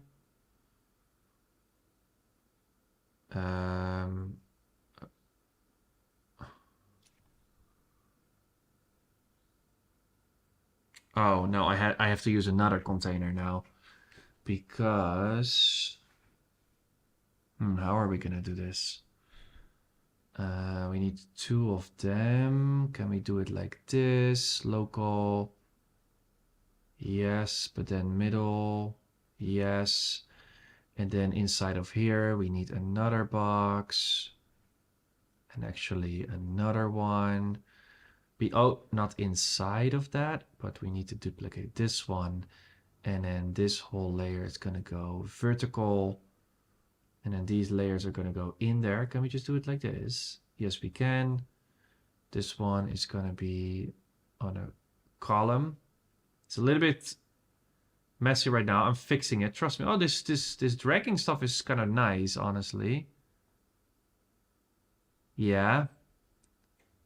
We get that. Left.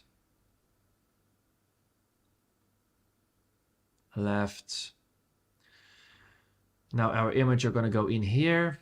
This whole box is going to go on the top. Can we do that? Or are we going to mess it up?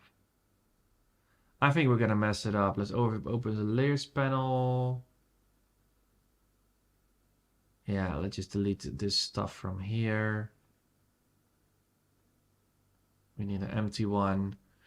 Now inside of the right box, we want to use images. So use the new image widget. Oh no, no. Let's drag.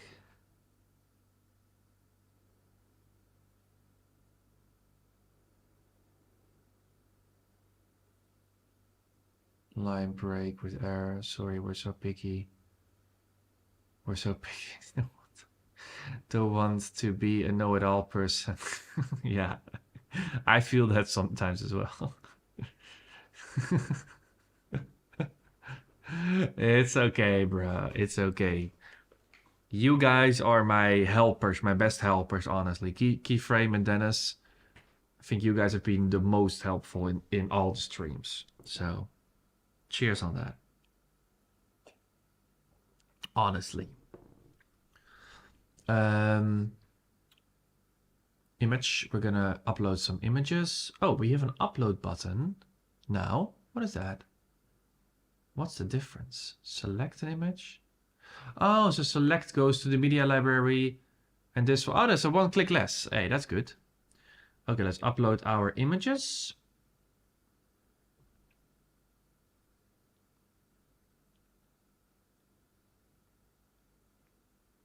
Hey, this one goes outside.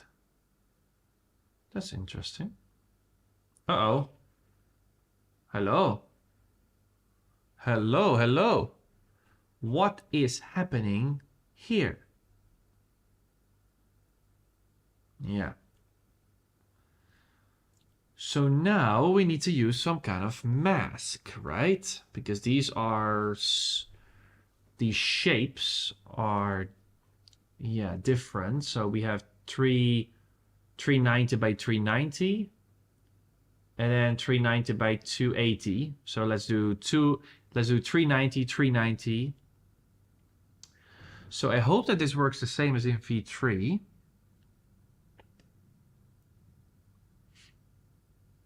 With the size and then the... wait, which one is it? Lucy is actually first. It's 390, 390. I think we have to put it here, 390. And also the height, 390. And then it's going to mess it up, of course. But then we can do... Oh, aspect ratio. It already has a square. Yeah, but it doesn't matter, of course. We need to do object fit cover. There we go. And then the object position in custom. Here, can we just mess around with this? Yeah, we can. Look at that. Lucy, go up a little bit. Thank you, Lucy. There you go. Lucy is doing her thing. That's great.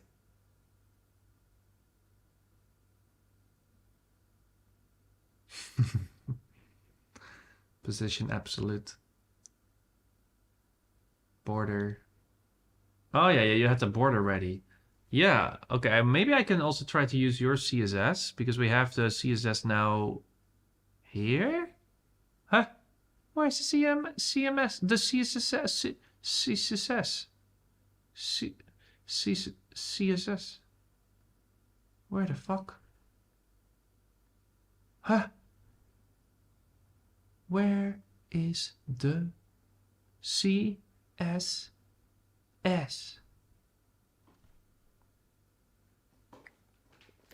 I think I am blind.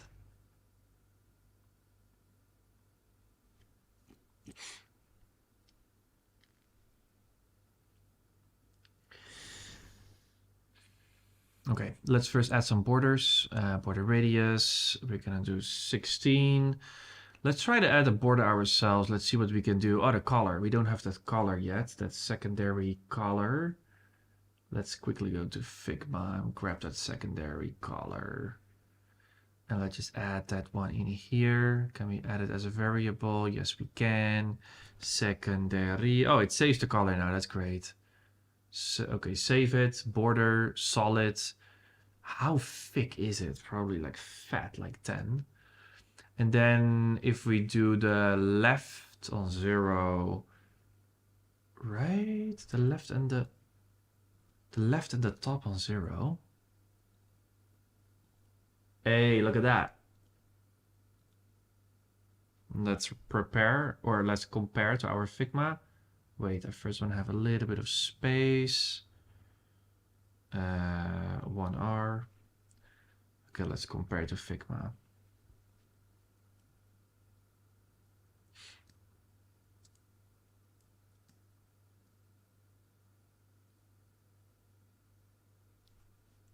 Pretty good, right? Hey, we just did it. We did it. No code, no code. No CSS. Just raw Elementor. This is what makes me happy. See? Coconut for the win. This gives me inspiration. Yeah. You should have coconut as well. You know what? I'm gonna refill my coconut. That's what needs to happen here. This is what needs to happen. We need more coconut. Because coconut gives me no code powers. Do you understand? If you drink too much coffee, all you want to do is code. You have too much energy. Okay, if you have coconut, you're like, chill, no code. Okay. Elementor V4 will release before GTA. Yeah, maybe, probably. That's a funny one. Okay, so we did this, but hey, we're not done yet. Come on, we need some animation because this is boring. But we don't have components yet. So what can we do? Oh, we should use a class. Let's try to use a class. Can we turn this into a class, Reno? Can we? No, but then the sizes. Oh no, oh no. Let's just do it. Convert it to a class. We're gonna call this image fat. Yeah, it's pretty fat image. Come on, let's be honest. Not me on my first coffee coding while you drag and drop. 4 coffee, man. Do they make alcoholic coconut drink there? Yeah, alcohol is allowed here in Bali. You know? So, yeah, they do. But yeah, if you order a coconut, honestly, in Bali, it's just like you order a coconut. You don't want to, like, you know, mess around with alcohol, you know? Like, you order a cocktail here or a coconut. And a coconut, you just get an original coconut, okay? You get a huge one. It only costs, like, well, often these days, I think it costs like €2. It's cheap here. It's very cheap. It's a big drink, but you get fresh. I thought you were better than that. No, I'm not better than that. I'm trying to reduce my coffee, and max should be 3. Actually, it depends on your weight. I learned. Yeah. Okay. So let's do that. Add a little bit more text, and then, oh, I'm already distracted. What we were doing is returning this into a class, image fat, so that in here we can also do image fat. Yeah, but now we have this problem, right? So what we should have done is the positioning. We can just do it on a local level, or wait.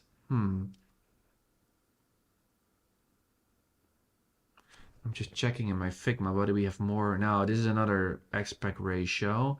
And here's also another aspect ratio. So what I want to do is I just want to make sure that I save this as a class so that we can just reuse it everywhere. And then the height and the width are just going to be done per card, basically, okay? So I made a mistake. We're going to go in image fat. No, it's not image fat. It's then going to be border fat. Border fat. Yellow. Okay. Yeah, I don't know the names. I think this name is fine. Oh shit, sorry. I was in Elementor. Here, border. I just changed the name. Border fat yellow. Yeah, it's fine for now. We're just gonna delete the width and the height. So let's cut that off. And then let's just go into the local, and then let's put it over here. There we go. And then the object fit should be cover. Oh, it was already on cover. Oh, okay. Uh-oh. No, cover. Yes. Object position. It looks fine here. So let's do it here. We're just gonna do, oh, here. Also local 390 and then 290. And then here, object fit cover. Object positioning center center. Look at that. Is that the same as our Figma? Yeah, I mean, pretty close. We see 2 people here. Oh no, actually, she's out of the frame. No, okay, let's mess this up. Let's mess this up for good. Oh, wait, there was still in the fat border. There were still some values in there. What is default? Center center? Oh, Lucy. Yeah, Lucy still looks fine.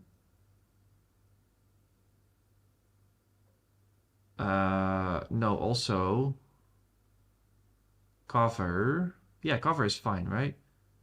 And then in here, we should put cover custom and then put the I, oh no, the X. There you go. Oh no, now the size is messed up. How are we gonna do this? Can we do skill? Uh-oh.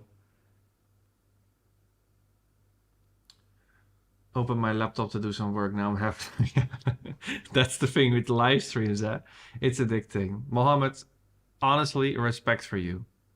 Because I was a little bit annoyed, and I think you saw it in the way I responded. So respect for you that you are that you're still here. Hey, you're not mad, because many people get defensive, especially about politics. But yeah, I just want to keep the the vibes positive, but I wanted to respond. I don't think it's fair, you know. So I'm happy that you're still here. I'm making a custom site for client who does news. It's like self-contained WordPress, but WordPress or PHP, but built in a page builder. Keen to see when it's yes, of course, share a link. 2 hours in the stream, but on a second monitor. Oh, you're also working. Yeah, that's cool. That's all what that's what this is about. We're just working and vibing, okay? But okay, listen, guys, I have a problem. Or wait, maybe I can do like center left, center right. No, center left. Why is she so? Why is she making such a problem? Why is she so dramatic? Oh, she's literally not in the photo. Here, look. So I am doing my best. I did the best I can. Okay, so now we're going to do absolute positioning. Because we're going to add some things. We're going to do this one, and of course this one. This one maybe I want to do with margin. Let's try negative margin over here. Also the base values. We still don't have base values. Still no base values. Editing window. There's still so many things missing, guys. From Elementor. It's not production ready. Reno has left the center, yeah. Okay. I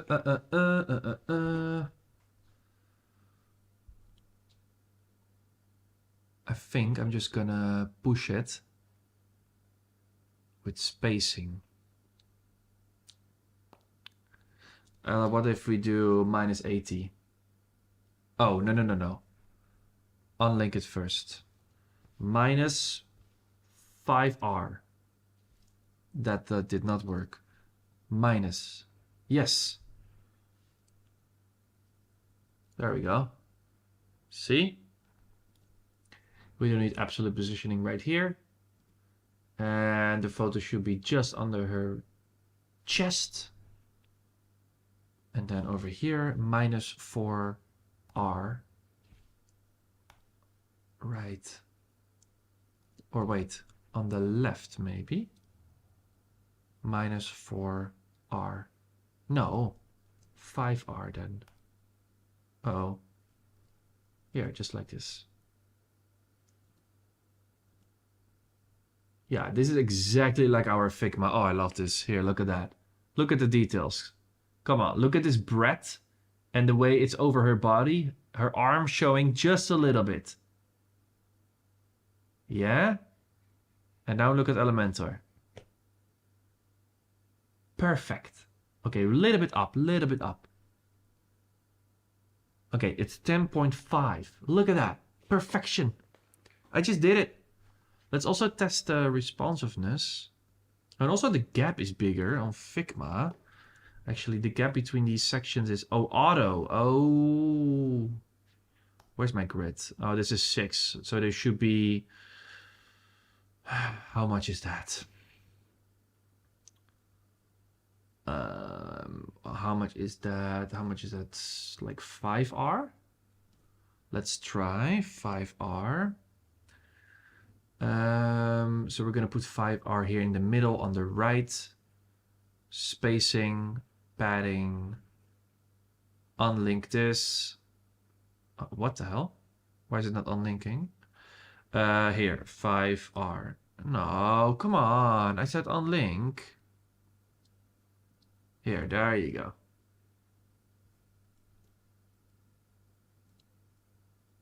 Okay, now we're going to do absolute positioning. So that means we're going to add another image in here. At the top. Oh no. Oh my goodness, what did I do? Here, let's just drag it easier. Yes. Uh-oh. What the hell? Okay, let's first select the image. Lucy arrow. Oh, we have new people in the chat. We have Mick from Sydney. And Ashraf is asking, how do you find your collage? Yeah, share your tips, guys. Share your tips. Share your tips. Oh, it's somewhere in the middle. Wait, where is my image? Oh, it needs to be in this flex box. Here, this is the Lucy arrow. And that one has to be on absolutes. Where's the absolutes? Oh, here, positioning probably. Yeah, here. Absolute. There you go. So now we can just play around with this. For our, oh, here like this. There we go. Easy, easy. Uh-oh. 1R. Oh, wait. How does... There we go. 5.5. Look at that. I think I just did it. Okay. I think I did it. And now we're also going to do that here. And we... Yeah, how are we going to do this one? Guys, I need your help with this one. How am I going to break after the hey there? How are we going to do that without messing up responsive? We can, of course, always put a BR. Oh, actually. Now that padding is a bit too much.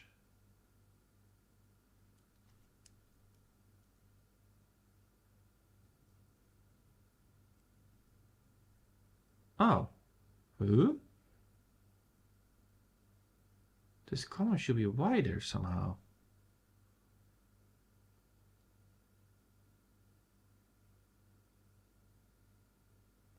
Oh, it's an H1. Hey, that's why.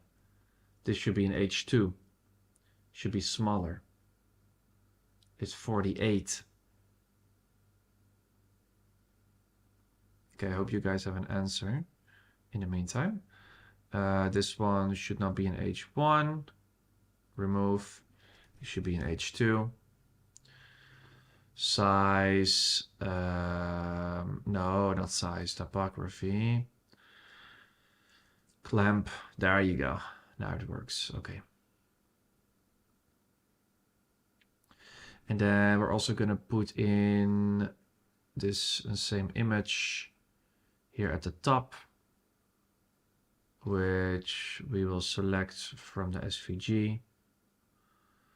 And then we're going to do the same stuff, positioning, absolutes. And then it will be in this corner. That's fine.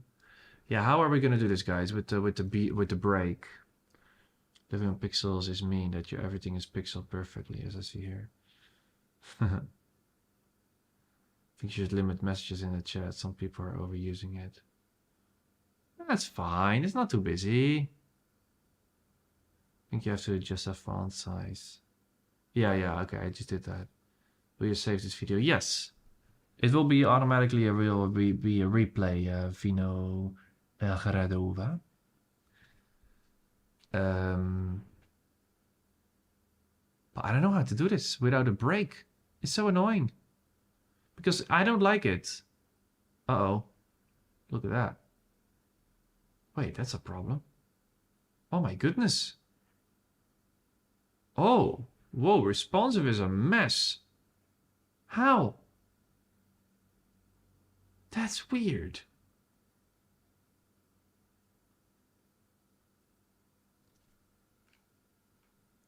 Wait, how is this box actually a vertical one? Ah, crazy.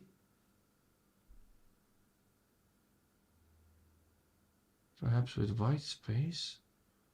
That's crazy. Responsive one. Oh my goodness. Why is responsive so hard? I mean, this is why I did the stream, guys.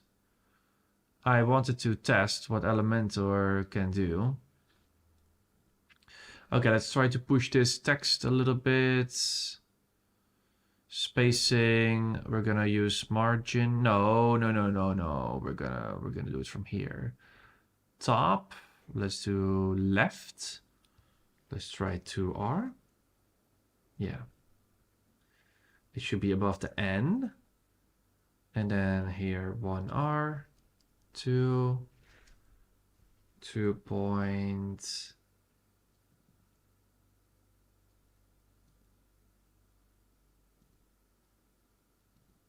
2.25, and then this one should be 17.2. That looks good. Okay, I really hope that this is responsive, but I already saw it's not responsive. It's because you have set it to absolute. Yeah, but come on, Rolanda. Thank you, by the way. I haven't seen you in the chat before. But does that mean that the whole section now is messed up? Because we have used absolute positioning? Is that why? That will make me very unhappy. Columns, row. 4R. Probably more. That will make me very unhappy. Let's test it. But also here. See, it's just going outside of the frame. Why is Elementor doing that? What the hell? But this text is wrapping, but oh, because we have set up a fixed width. Here, we set up a here, see, it's 500 pixels. It stays. Oh, interesting. It stays 500 pixels. So, where's the style origin? Here, local.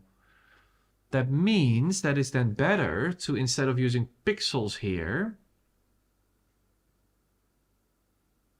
we can of course try percentages, but like,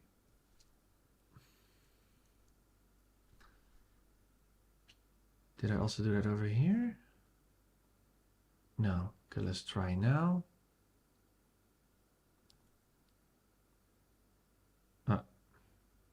Yeah, now it's working. Oh.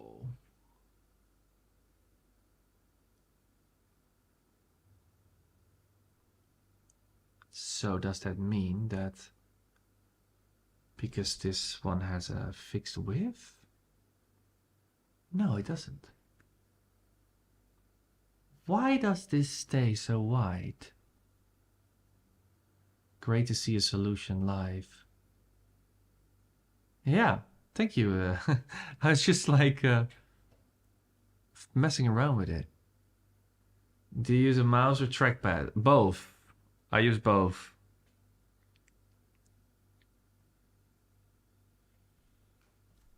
You guys are saying that because I'm using absolute positioning, it's becoming a mess. Is that true? Let me quickly check my WhatsApp. Okay. Is that true? Should I believe you or no? Let's try to duplicate this whole section and then delete everything that has absolute positioning, because this one just has a margin, because I want to see if you guys are... No, see? There's nothing in this whole section right now. Also not this background, right? Backgrounds, yeah. See?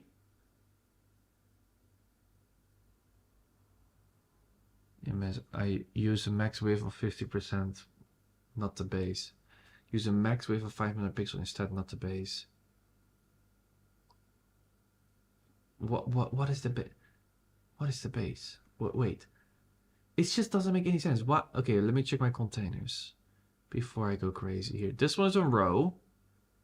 Does it not wrap automatically? But it shouldn't wrap right now. It should only wrap. Oh, maybe here it should wrap. Oh, wait, I understand. I already understand. It's because of the box L. The box L is not responsive. Yeah. Yeah, Paul was right. Paul, thank you.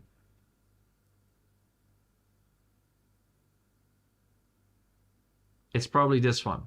Let's try. Here, this. This is the problem. This is the funny guy.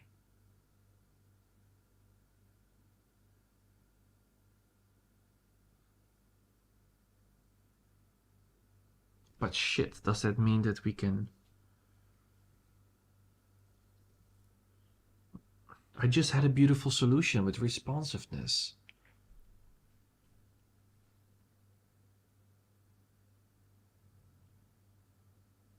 Shit. I was hoping... Wait, let me try something. Local... Oh, let's see. So let's do a dark background. So how does this behave? I just want to check how it behaves.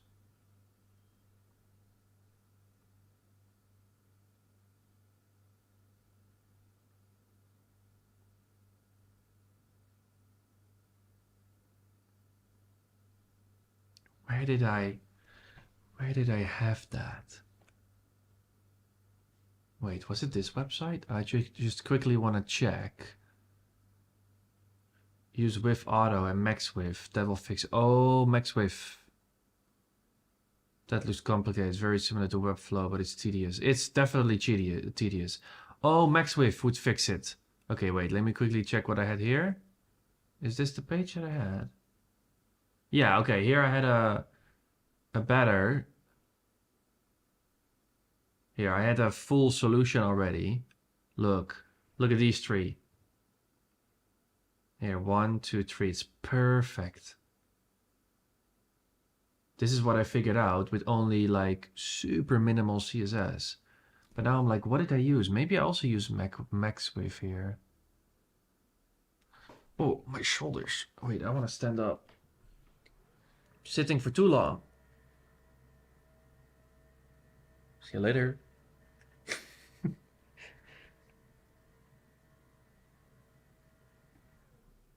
Okay.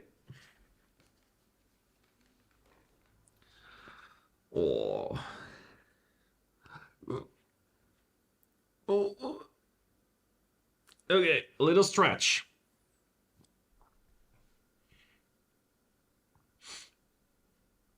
What did I use here? Here, normal box. Box M. With. Weird. And then here on the background, what did I use? Section M, spacing, 4% right and left. Yeah, but here it does grow. That's weird, huh? Look at this here, 4% left and right. I now have 5% on the background section, right? And then this inner box here, the only setting it has is a background color and 1260. And this one here, just 1120. Why does it not work? It's weird. That's literally how I set it up right here, right? Here, box L. This whole background. Actually, the background should be called section. But the section here also has 5% left and right.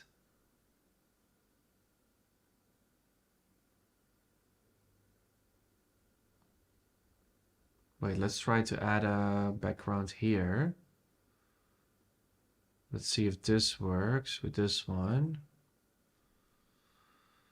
Huh.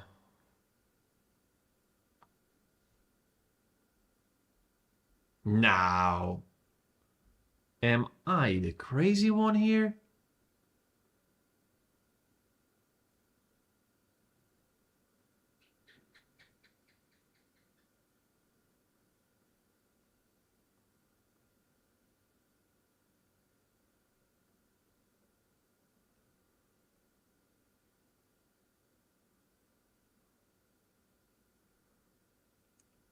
Flex row.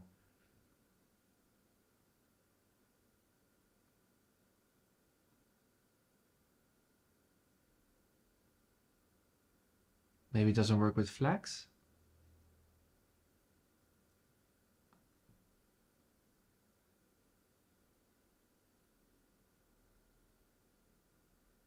No, it does work with flex. I have no idea what's going on here. What are you trying to achieve? For responsiveness, you typically just change the flex direction of smaller break. Yes, of course. But the problem is, okay, I will show you. Here, this box is box L. It doesn't matter whether it's flex or block or whatever. It has a... Oh, now I'm messing up everything. Wait, this... Sorry, oh my god. This has to be flex, and then... box L, like this. Okay, so this is a box. The box has... yeah, let me close everything. It has a width of 1120. Yeah, somebody said max width, right? Let's just test that. But it's weird because on the other website I had it. I had it working.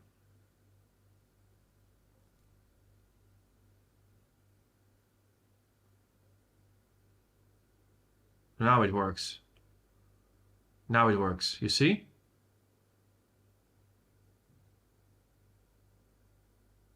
Oh, also the the brake doesn't work. Look at that. That's funny. It doesn't work. But here, now I have it. See, now the 5% is perfect now. Let's also test here. See?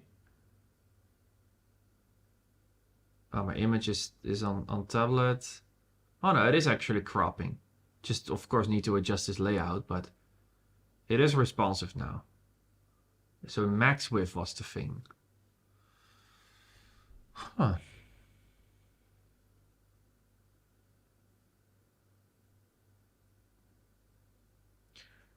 Maybe try setting minimum width. You said it on a page where responsiveness worked, but not here, yeah. Try with a closing bracket. Oh yeah, with a slash. Okay, okay.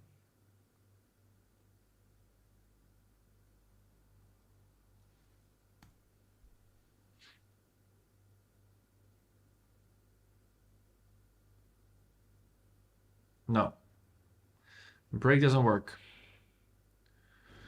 I think because it's not the original text field was more of like an HTML field or something.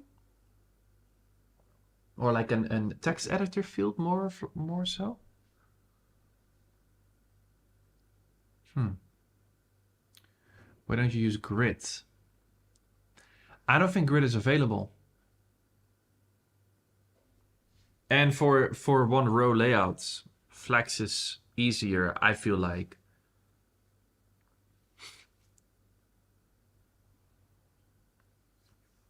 Only multiple row layouts, I feel like a grid is better. But this is weird. It doesn't work on the front end, only in the back end. I'm gonna write that down for Elementor as well. So BR does only work in editor, not on front end. Yeah. That's weird, huh? Yeah, I mean, multiple row layouts. Grid is better for that, but there's no grid right now. I can show you. Here. Oh, we have more options now. Inline flex. But, okay. So now our box L is the size.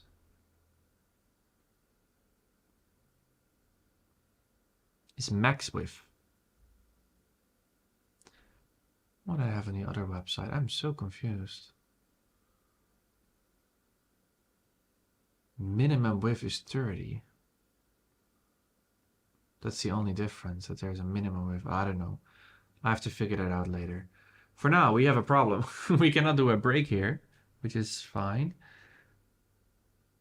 Okay, let's mess around with this a little bit. Yeah, how are we gonna even do this? I think this layout is very hard. So let's say that we want to do like a wrap, right? Then we should be able to go in here and then go to local. And then here we go wrapping. And then we're gonna change the order. Can we do that already? Probably have to go here and then last. There you go. That's pretty good layout. And then now we of course have to change the local sizes to something a lot smaller. For example, to 50. And then also for this one, let's do even to 50 by 170. And then of course these values -3,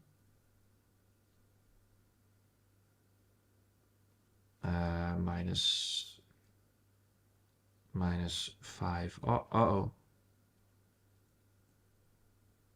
I'm having to put it on left. Yes. Sometimes that's a little bit confusing. Yeah, this is cool. We can do outside of the frame a little bit. Oh, you know what I also forgot? Is to add an animation. Yeah, sometimes I'm so lost. Distracted. I'm easily distracted. Here, body fat. I wanted to do like hover. And then I wanted to do like the border here, this one. Where's my border? Huh? Here. Oh, it's just gone. Mixed. Mixed?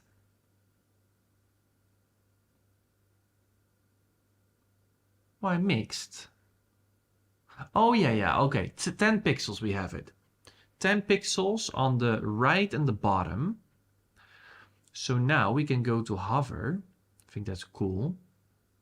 Oh, it's gone then. Okay, whatever. And then we're gonna do here 10, no, 10. Or actually, let's do like 3. And this one 0.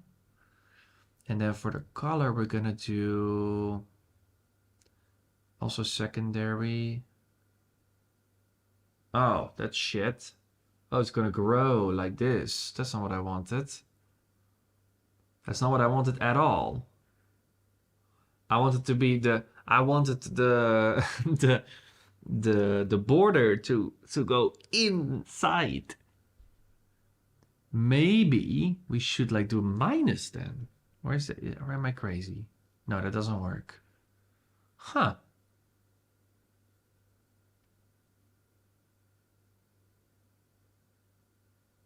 Elementor strips HTML text in the heading.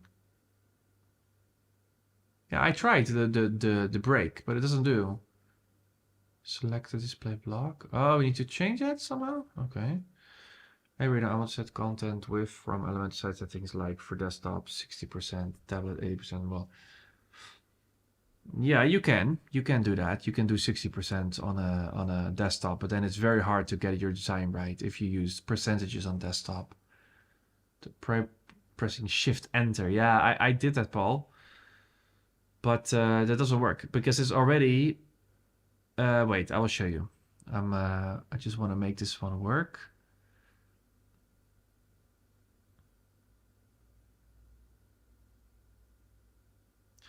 Okay, can we do something funny?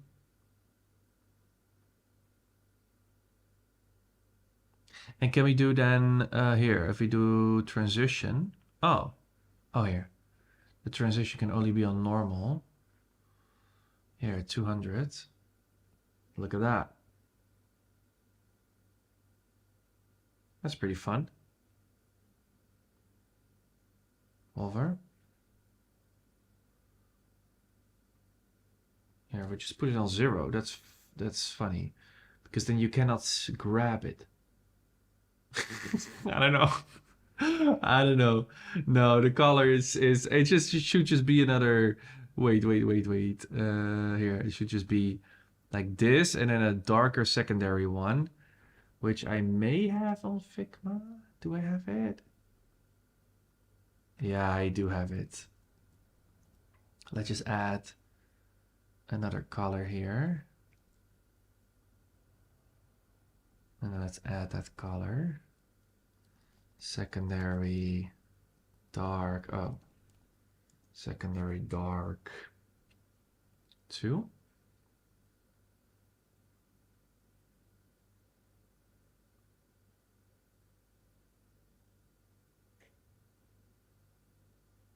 Yeah. Yeah. It's fun. It's fun. Okay, let's try. You guys said shift enter, so let's do that. Yeah, see, it doesn't work. I mean, maybe in the front end. Let's try. But I don't think so. No. So the only option we have is just to duplicate. And then just delete the spacing. Wait, yeah, or we can put it in an extra container. Or just some negative margin.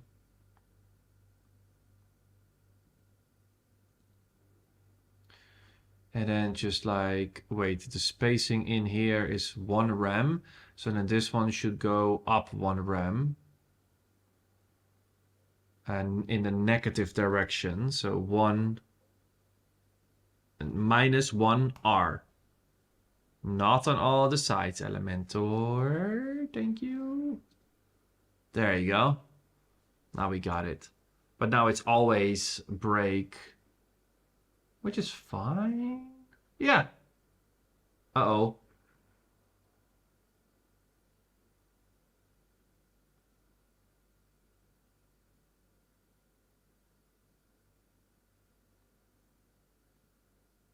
Oh, like this.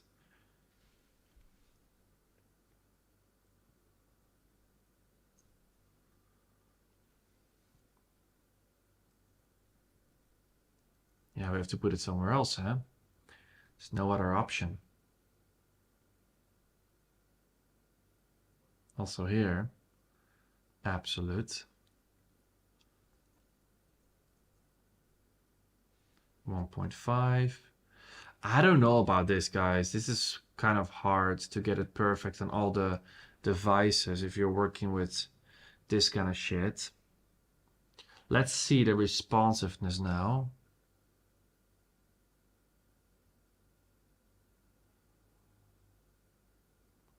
White space wrap, perhaps?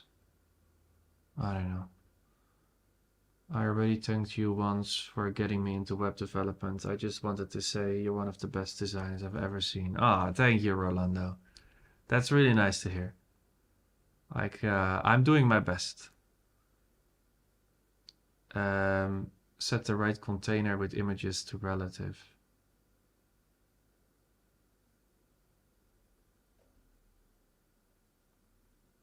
You have to click absolute again to show them. Yeah, okay, I just did that. So I think now it's correct. This one looks fine. This one looks fine. Okay.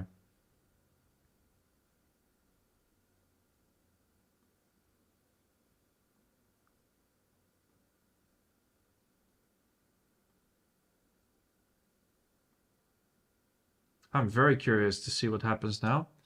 Let's test it. This is not easy. I'm happy that we got some challenges today. Already. Okay, let's start. I'm a little bit nervous, but we'll see. Oh, the front end also. Yeah, this works. That's a little nice interaction. The Lucy. Here, this arrow stays in its place, you see? It stays above her head. Look at that.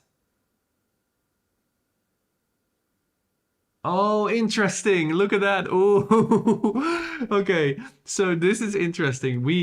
I don't know if you saw it, but this text has a clamp.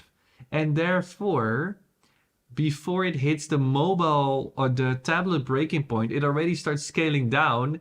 And so the heat is not over the N anymore. You see that?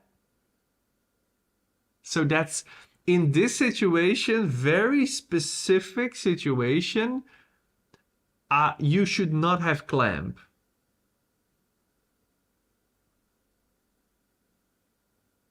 Yeah, here, you see? The clamp messes it up. But hey, it does stay in place. Yeah. Pretty good. Pretty good. Yeah. Yeah. Yeah, it's just the clamp that messes up the positioning. But you can make it perfect with absolute positioning, which is great. We did it. Is that hover trigger a Lucy image on purpose? Hover trigger. Yeah. Yeah. We just made that. Or do you mean something else? Or were you somewhere else in the last half hour? Were you cheating? Yeah, you've been cheating. I know. You've not been watching. Because I did create that. Yeah. Oh, they both have it. Had a customer. See? See? He's cheating. He's cheating. Yeah, a customer call. I mean, what's more important? Right? I mean, seeing me struggle with a border or a customer. Come on, it's the border. I mean, duh. Is this still an alpha? Yes, it's absolutely not usable. I mean, kind of. We're getting somewhere. Okay, let's do some stuff. Let's do some stuff, Rena. Why you always talk so much? We're gonna do this one. We're gonna do this one. Rotation, we're gonna use the same class, and we're gonna have a background layer. Yeah, color. Here, light 3. Do we already have light 3? I think we have added that one. Now what is this? Here, this is a purple one. Okay, that's just a random color. So we're gonna add this. How wide are these boxes? 250 width, 290 in height. Let's get started. Let's get started. We're gonna add some boxes inside of boxes inside of boxes. Actually, I don't think we need to have this as a flex. We can just have a block, I guess. Okay, the background color, not on this one. There should not be a background color. No. Uh-oh. On the local. Go away. Thank you. No, nothing here. Nothing. This one should have a background of dark 3 or light 3. And then we should have a brother. And that brother, because I still have it in my clipboard, let's just put it in here. There we go. We have a pink one and an orange one. This one should, of course, be a flex on a row. Let's make 2 duplicates.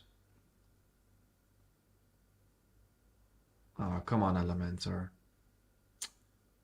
This is always so annoying. They never fix this. I'm disappointed, honestly. Look at it. Look at that. Come on. Now I have to open the layers panel again. My life is so hard. Okay. Sorry, I was just joking, of course, but I can replay your struggles as many times. Okay, good point. That's a good comeback. My customers won't be happy if I recorded them and replayed them. Now, you never know. You never know. I meant CH, not FR. What? Although I'm designing my own receptionist AI screen to my calls in the future, I'll have more time to view your struggles. Okay. We're gonna add, what are we gonna add? We have a breadth. Yeah, just the breadth, and then the class, and then the rotation. What is the rotation? It's only 2 degrees.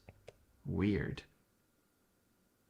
So let's do a background overlay with an image. Select the image.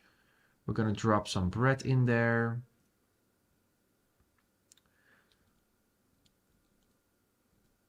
It's this one. Yes. This was a PNG. So now we have to mess with the scaling. Cover? No, it's bigger, eh? It's bigger than the cover.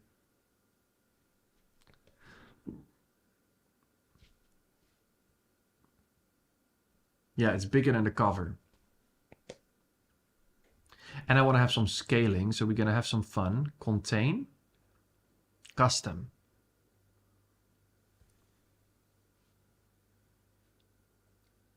Oh, this is a bit tricky.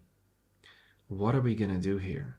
We can, of course, use pixels. But what if we use percentages? What if I use 80%? Or no, 120%. Oh. Yeah. 120%. Uh-oh. That's gonna distort our image. Or can we fix that later? 120%. No, because we're already on custom. We cannot fix that. Okay, that's shit. So we have to do... Yeah, we have to use our eyes now. Yeah, this is not perfect. Normally, if it would be for a real client, I would make calculations. But also the positioning. Oh wait, we can do that here. Custom. Center. No, bottom center. Bottom, no, top center. Yeah. And now we're gonna add some height to this container. Let's add some height at the top. Unlink this one. That's really annoying. You first have to put in a value in order to unlink it. Uh-oh. Why does this happen?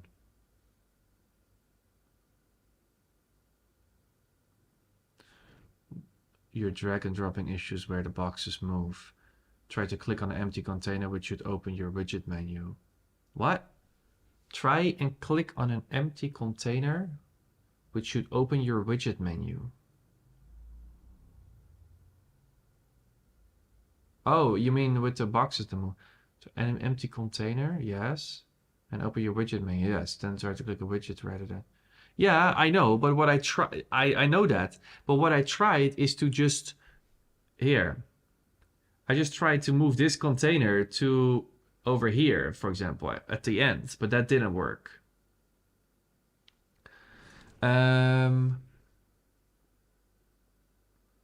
Repeat, no repeat. Okay. Center, contain. And then it says cover. Custom height.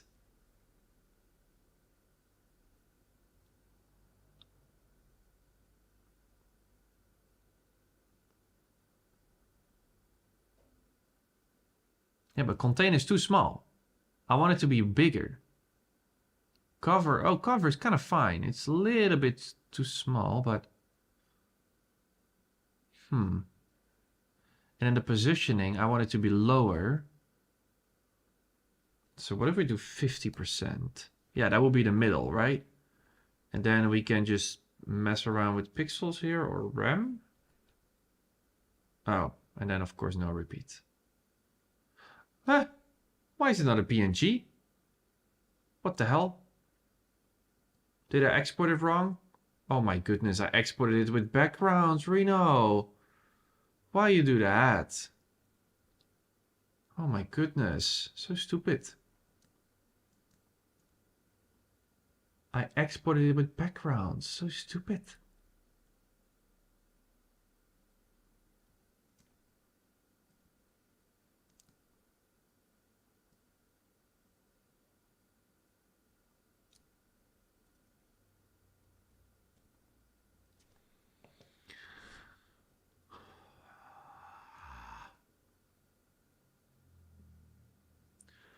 Why am I so stupid sometimes? It's still exporting it with background. Wait. Ignore overlapping layers?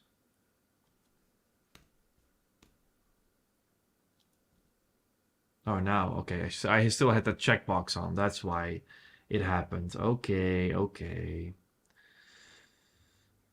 And now we're gonna have also another problem because Elementor or WordPress I think doesn't like it if you select upload the image with the same name.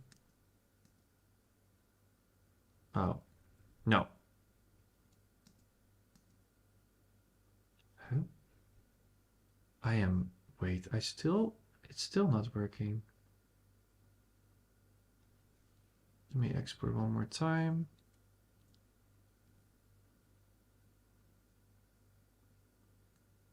Oh, this one, okay. Yeah, now it should be a PNG. Yeah, okay. Okay. Elementor can remove back. Oh, yeah, you're right. Yeah, I know, of course. Of course. Wait, and our design.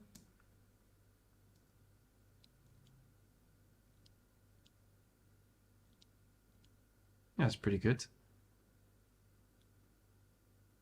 Border fat. There you go. And then also in the hover, can we do like some kind of hover? Can we do something with that image? Background. Oh, shit. We don't really see that image.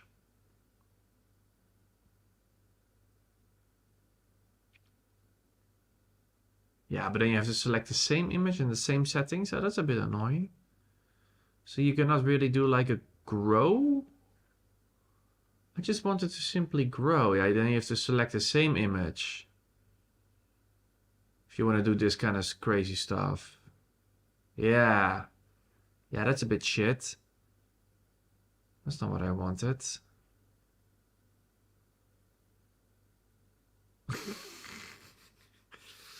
Yeah, so then I have to go back to the normal one to check the image and the settings, and I have to do all of that as well and then make changes if I wanna make changes to the image. Okay. 53 and then 2 of this. 53M 3 RAM. Yeah, I like these kind of details, guys.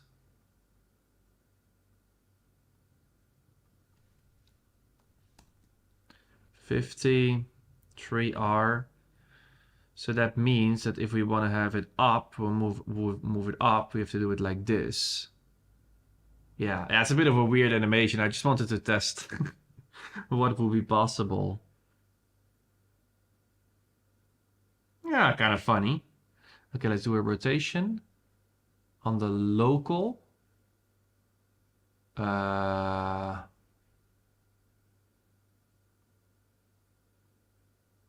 You have to make div in the container, else you can't rotate. What? No, don't say that, Dennis. I am going to ignore your comments because I don't want to believe that you're right.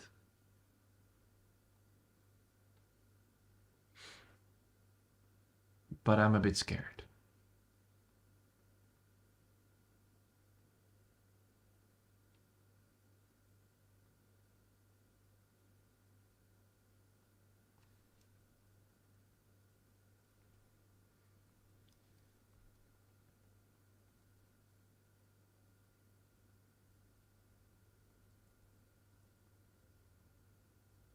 Haha. Haha. Yeah. Dennis, I found it.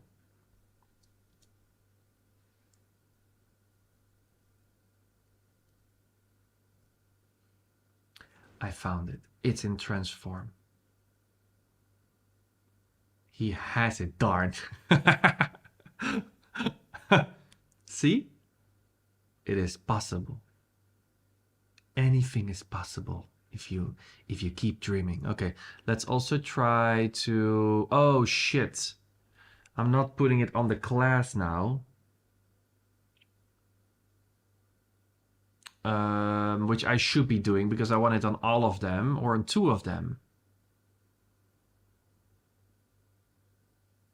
Yeah, whatever. It's just a test. I just want to do quickly a hover here. And then also not a filter, not a blur. Oh, you can also do blur. Interesting.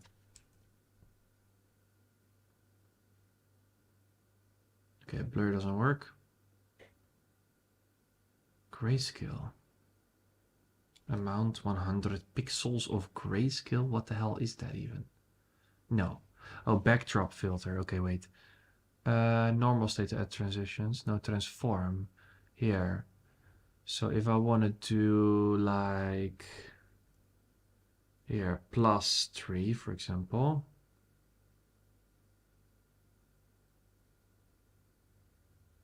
Yeah, it's quite fun.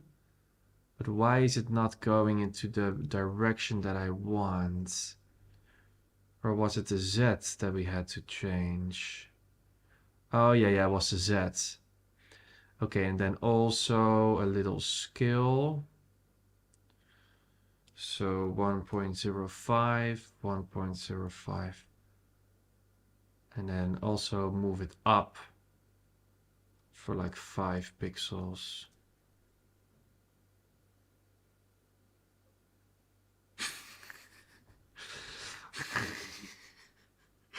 Yeah, it is all possible. This is all possible. Is this absolutely cool? Maybe. It is kind of cool. You see the breadth.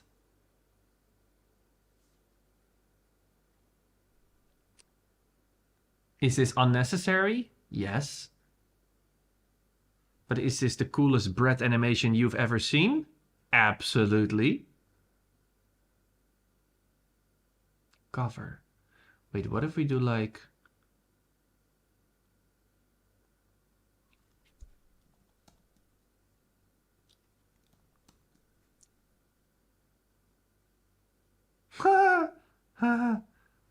That is the most horrible breadth animation we've ever seen.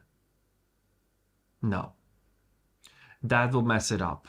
Unless I... No. Yeah, at least we get some focus now on the breadth, right? I wanted to zoom in a little bit. That would be even cooler. It's possible, but yeah. I think this is far enough. Would you agree? This is cool enough. So now, let's change some images and then let's see if we can make this thing responsive. I'm getting a bit tired. So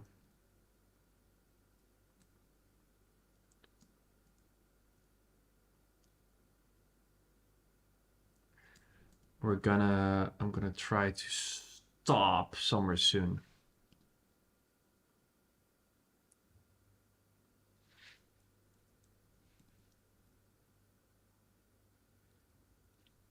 Image breadths 1, 2. Save. Okay, we're gonna try one more to see. Breadth. Oh, it doesn't work. I'm trying to export the image again, but I forgot to turn on that thing again. 1, 2. Yes. Thank you. Upload. PNG. This one is a bit harder because it has like a bottom that's a bit weird.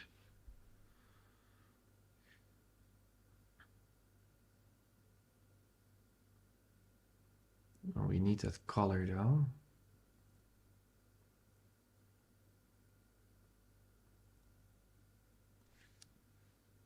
Oh, if you put 2 hashtags, it's also not gonna work, as we've seen. So if you then want to make it cool, you just... Yeah, we just have to turn these numbers around, right? So this one becomes a 3. And then the hover becomes the minus. Oh, huh? Oh, rotate. -3. Oh, it changes the image. That's fun. Oh. Yeah, I think they should improve that. Then we can just have the same image. Yeah. Wow, it is really fast though.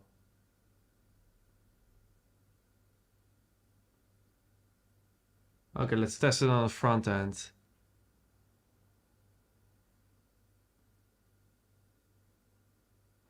Have a good one. He's gonna go to the gym. Okay. All right, Dennis. Yeah, I'm gonna stop soon. So I think you haven't missed a lot. Alles. Okay. We have a new viewer, Maeve. Welcome to the stream, Maeve.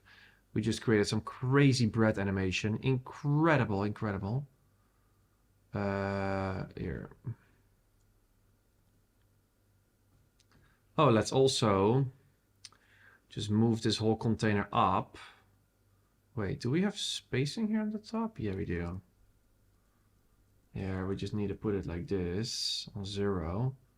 And actually this one should go even up a little bit with spacing -1R. No, not on all the sides. Come on, why Elementor? -1R. See?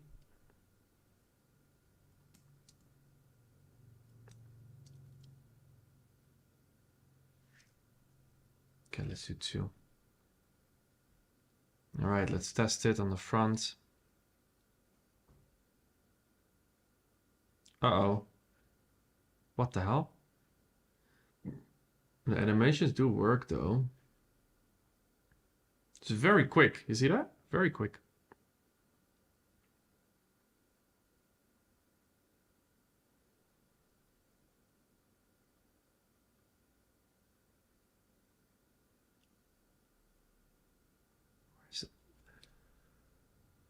What? That's weird. There's a different view on the front than on the back. Should I give these cards a minimum height, maybe? Let's do 200 or like, wait. Let's do... Uh-oh. 20. No, come on. Hey. Don't do that, auto. 20R. Okay, what if I give it 18R? Does that translate on the front? Should, yeah, should be. Okay. Understood. So we should give it some height, these boxes, otherwise it's not gonna work.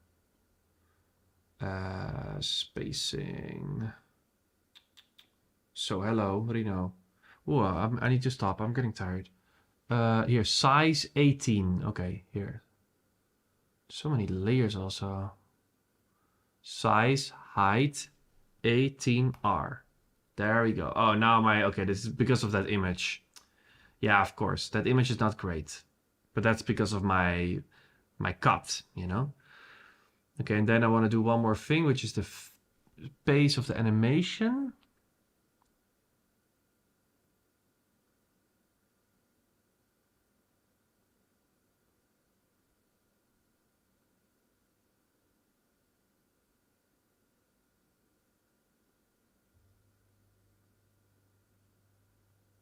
All properties. Okay, let's do 5.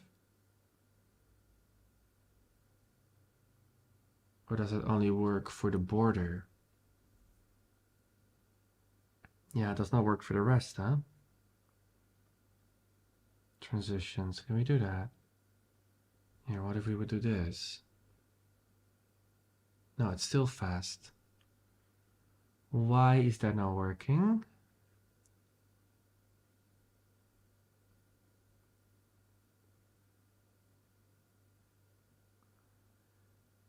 Let's do rotation. Oh, positioning then. No. Huh? Oh, here, transform. No, that doesn't work. Why not?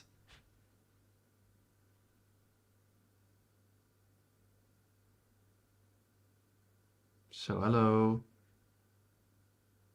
Oh. Oh, I was checking the wrong one. That's funny.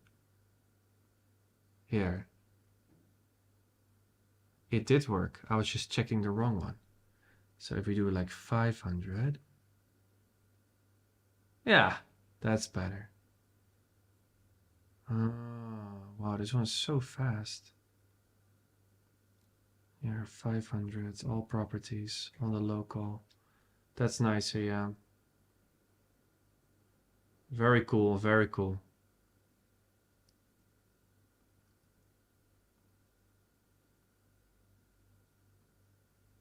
Okay, let's test it now on the front end.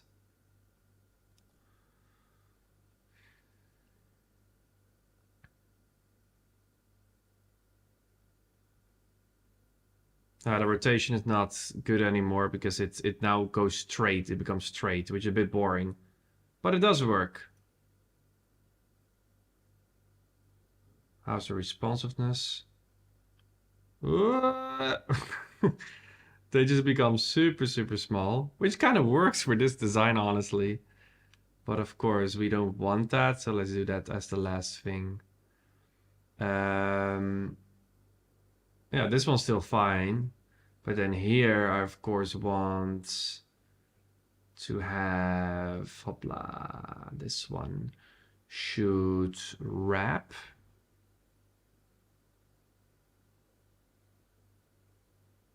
Reverse wrap. What is that? Okay, wrap.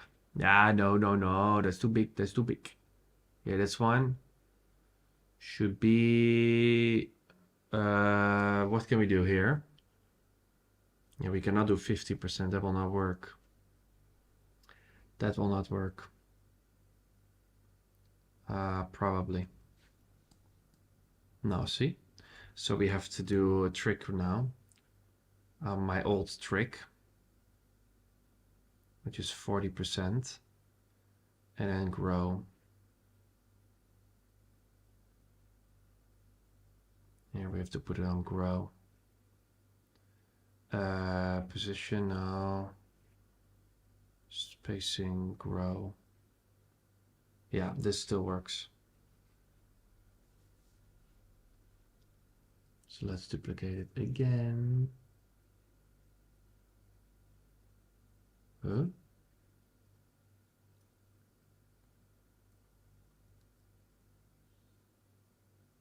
Why does that not work?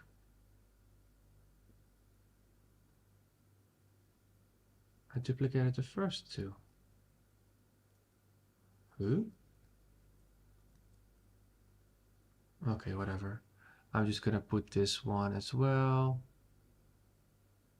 Oh, keyframes saying 2x2, yeah, 100 VH. Oh, they overlap a little. Or even Z index. So they overlap a little. Yeah, I don't want them to overlap, but VH, I haven't tried that one, so let's try that over here. Maybe you're right. Size. Oh, maximum width. What about that? Will that automatically let them grow?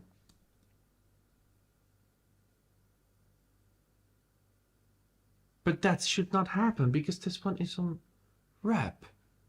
Huh?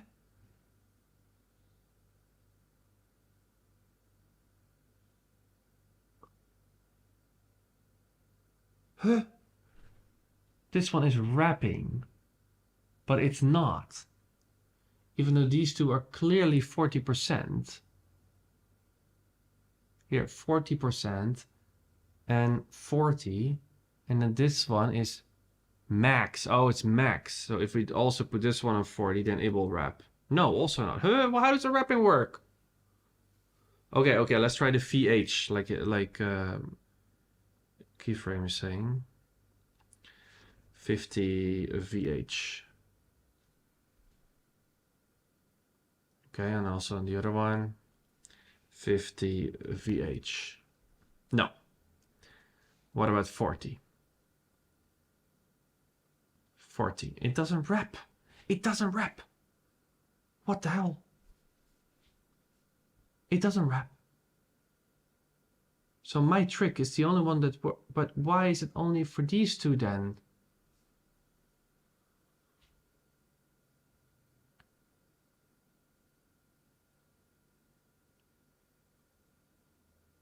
Oh, reverse wrap is just in reverse. View width. Oh. Oh, view height I did. Oh my god, so stupid. View width. Stupid, so stupid. View width. It doesn't work. But maybe if these first two I also put on view width. View width. View width. But maybe because they're on grow. That's why. Yeah. No, but it's still not good.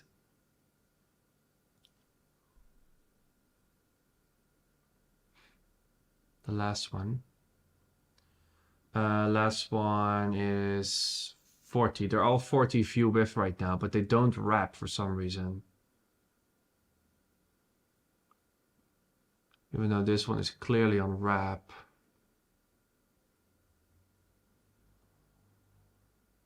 Here, row, flex, row, wrap. It doesn't wrap. See what I mean? It's weird, huh? This is a flex box. This is not. But doesn't matter.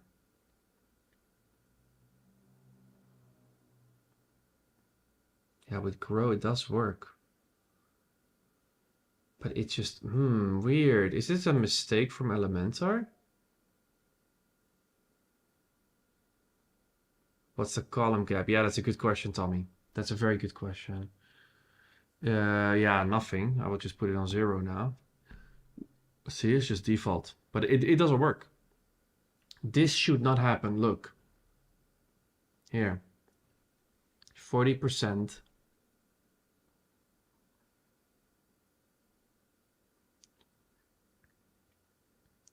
40%. Yeah, maybe I'm thinking the old way of Elementor, but I think that this is how Flexbox work. 30. Okay, sure, let's try 30 then. 33 actually, that's the most minimum value you should do for 2 column.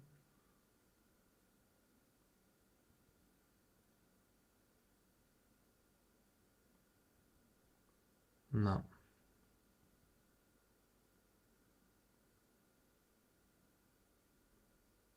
These ones are percentage and they have grow on.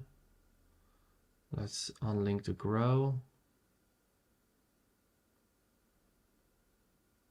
Yeah, these ones don't have grow. Okay, now everything is on 33%. 33%. Now it's even more weird. Oh, 33 does actually put them on 1 row. Oh, so maybe just 50 then. Maybe we don't have to do this weird trick. Uh-oh, not this much. Oh, maybe we don't have to do this weird trick anymore.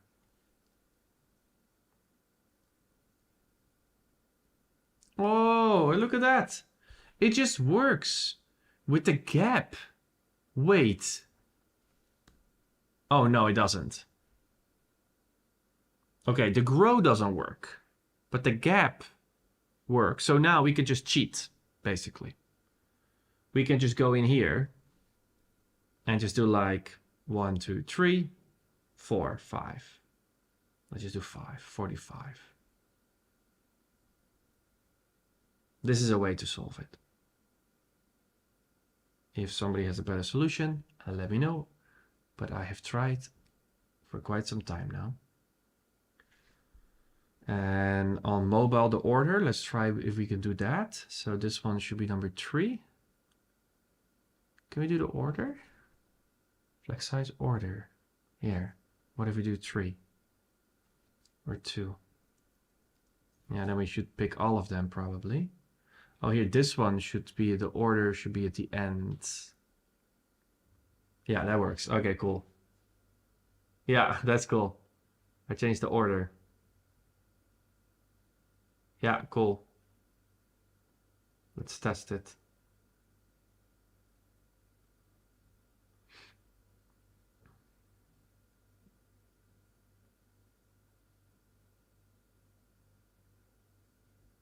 Perfect. Absolutely beautiful. It works. It's cool. We have different kind of animations. Yeah, I mean, of course, I always wanted to go further than this, but we figured out quite a bit of stuff in this live stream. Pretty cool. I just need more live streams in order to finish this website. But it's a good practice. Okay, let's check my Figma. Yeah, okay, I'll need these icons then.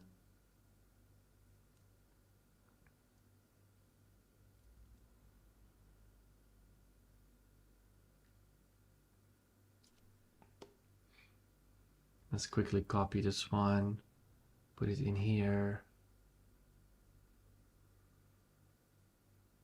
Absolute positioning.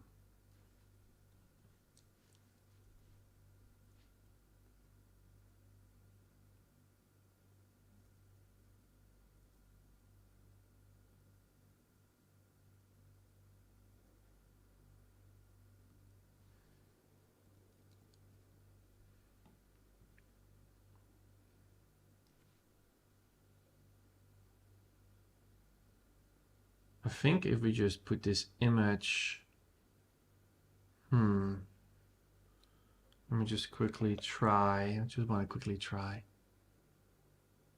think it's working now. Yeah. We got it. Here we got this one, which we're just gonna flatten. Uh-oh, no.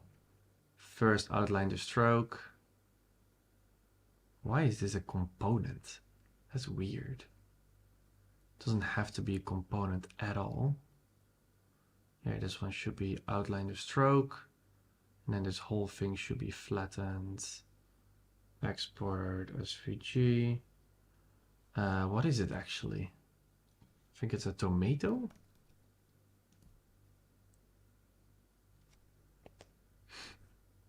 I have two here, so let's try.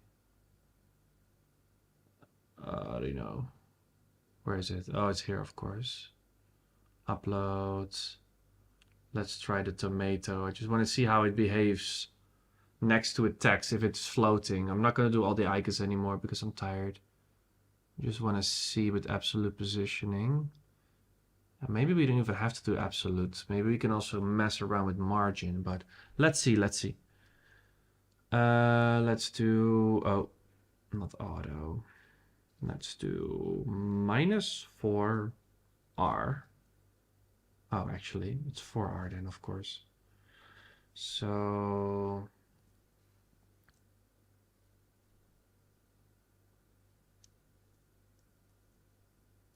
R. So let's say we're gonna put it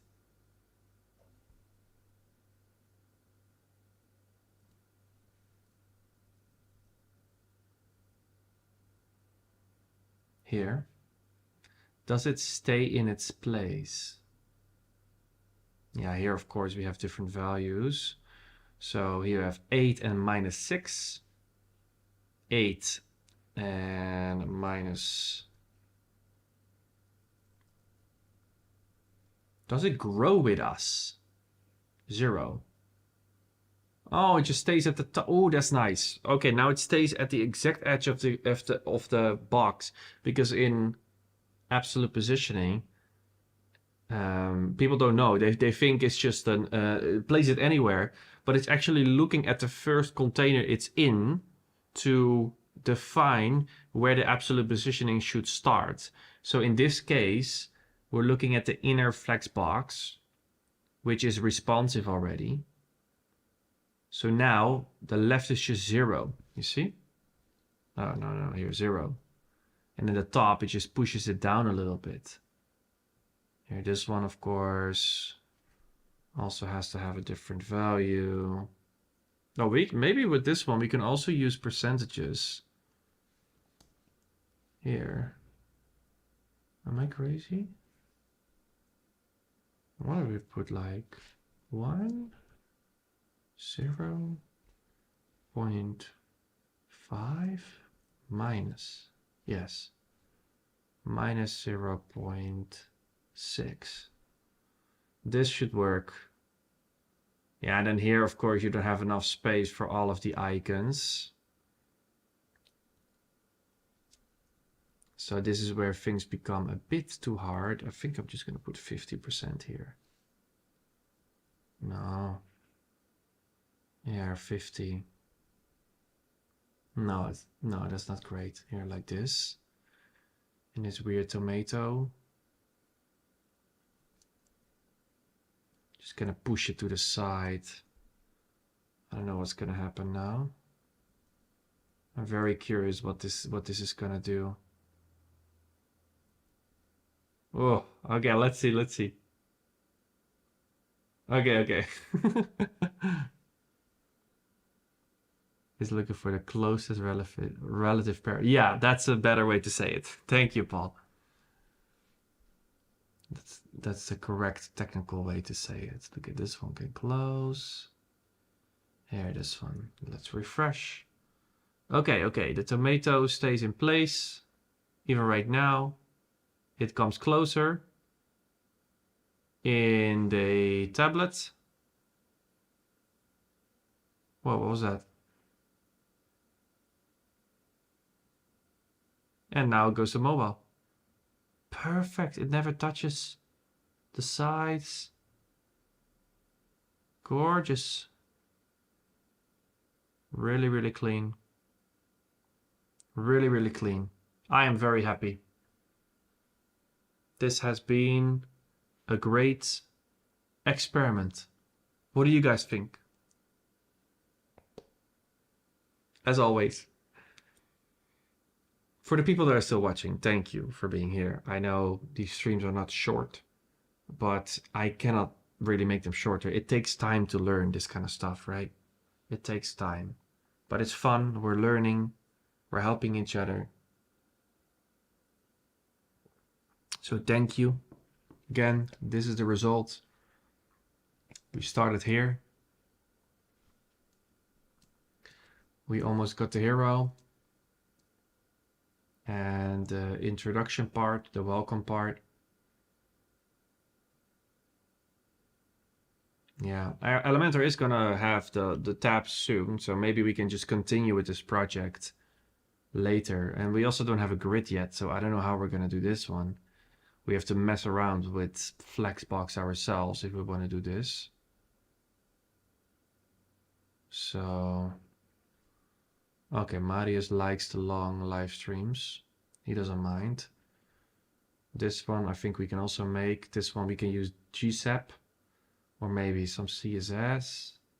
Yeah, this one probably cannot. Probably just have to do V3 then. We can try to finish this website. This is easy, this bottom. We can try to finish this website, but it will have to be V3. And I honestly wanna make a few projects that are fully V4. So maybe I'm just gonna use this project and wait until we can add things to it. Maybe that's fun. We can do things together. Yeah. Okay. Let's see some last questions before I go.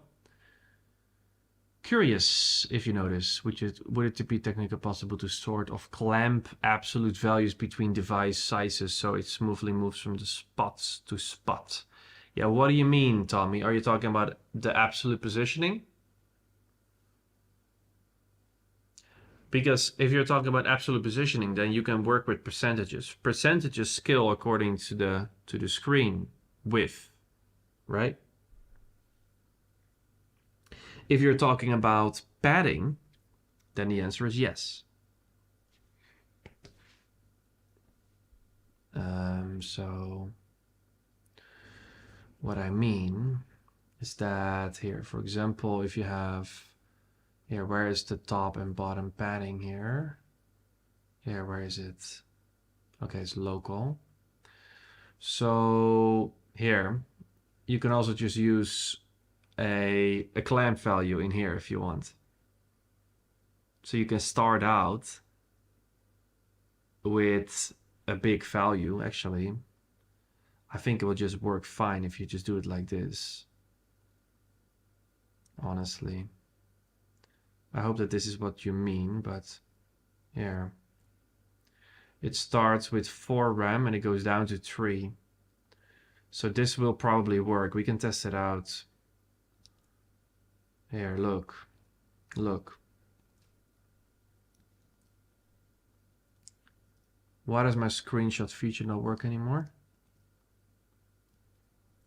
Okay, maybe because I'm recording with you guys. But here, can I inspect? This is what you mean, right, Tommy, or no?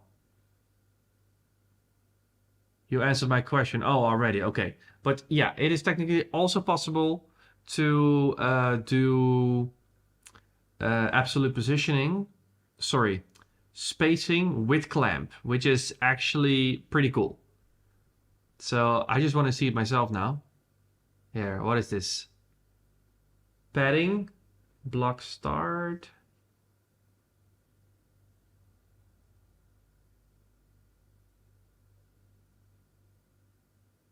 That's widget spacing, max width. Padding, block start. Here, 4. Yeah, here the clamp. Oh, this is striped through. So I don't know. Let's just use our own eyes. Looks like it's becoming shorter, but I'm not exactly sure. I haven't tested it yet with Elementor. I just know clamping is possible to all. Padding is also possible to clamp. Okay. Long are good. Watching you work while I work is fun, but you need to get a better chat system. Okay. What is wrong with the chat system, guys? Do you have any discount code for Latin America, Mexico? Yes, I don't know if Mexico is in the list, but we do have regional discount codes. We are actually building a form right now that you can apply to if you want to learn, if you want to jump into the Elementor course or the web design course. But right now you have to email courses@livingwithpixels.com. And then my assistant will help you. So that is, oh, here. That is courses@livingwithpixels.com. Here. This email, you have to email and say like, hey, I am this and this. I watched Rito in the live stream. Do you have a discount code for Mexico? We probably have for Mexico. I'm not exactly sure. But yeah, just email that one. All right. Do you want my code snippet to have clamp generator which shows up in Elementor? I mean, please, I will always like to test. I think we need some kind of something like this for Elementor V4. You miss out on questions sometimes. If you send one message, you read one without context. Yeah, but that's also because I'm just like trying to focus on my own thing. And then also trying to focus on the chat. And sometimes when I switch from window, the chat disappears and I have to open it again. And I'm trying to manage multiple things at the same time. So I don't think you guys should... how would I say this? Yeah, I think you guys should not expect to respond to every single comment, because otherwise I cannot really focus on my work. If that makes sense. I think it makes sense. The web design one. I'm more of a bricks builder person. I like how clean the code. Okay, yeah. Yeah, I mean, if you want to learn web design, if you think I'm a good designer and a good teacher, then yeah, just go to the website. livingwithpixels.com. Here are the courses. Web design course. You can also go over here.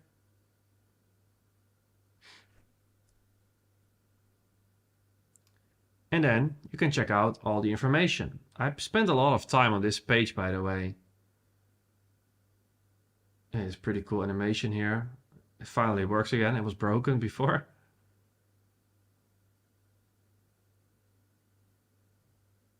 I also use some animation here.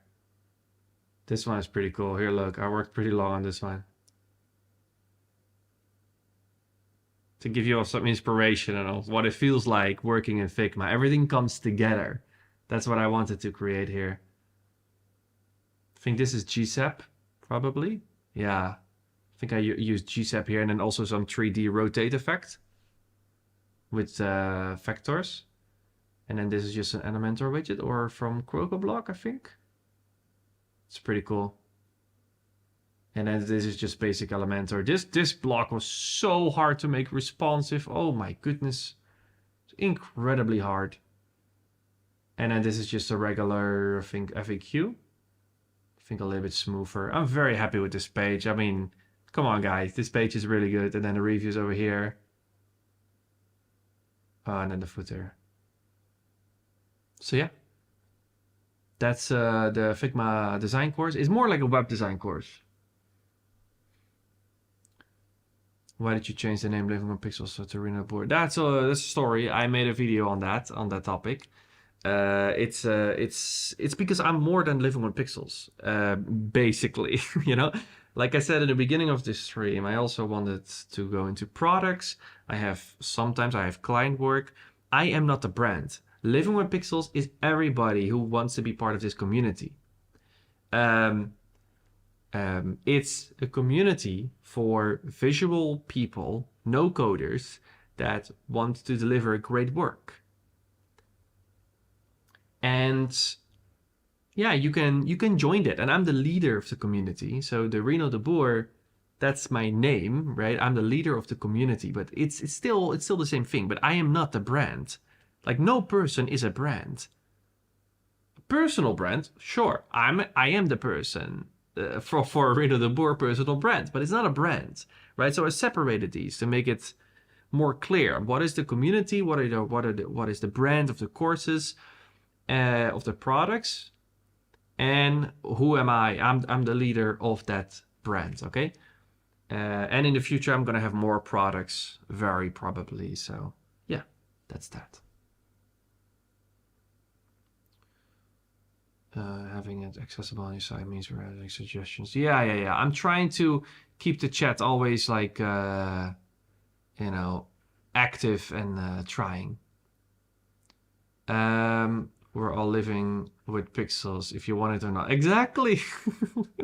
I'm still happy with the name though, even though we're now using RAM and percentages. Okay. That's it. Thank you guys for the support, for the trust. If you are deciding to jump into the course, of course, thank you even more. If you decide to support me by using my affiliate links, that's also always appreciated. For now, this was great. Thank you again. And I will see you in the next stream.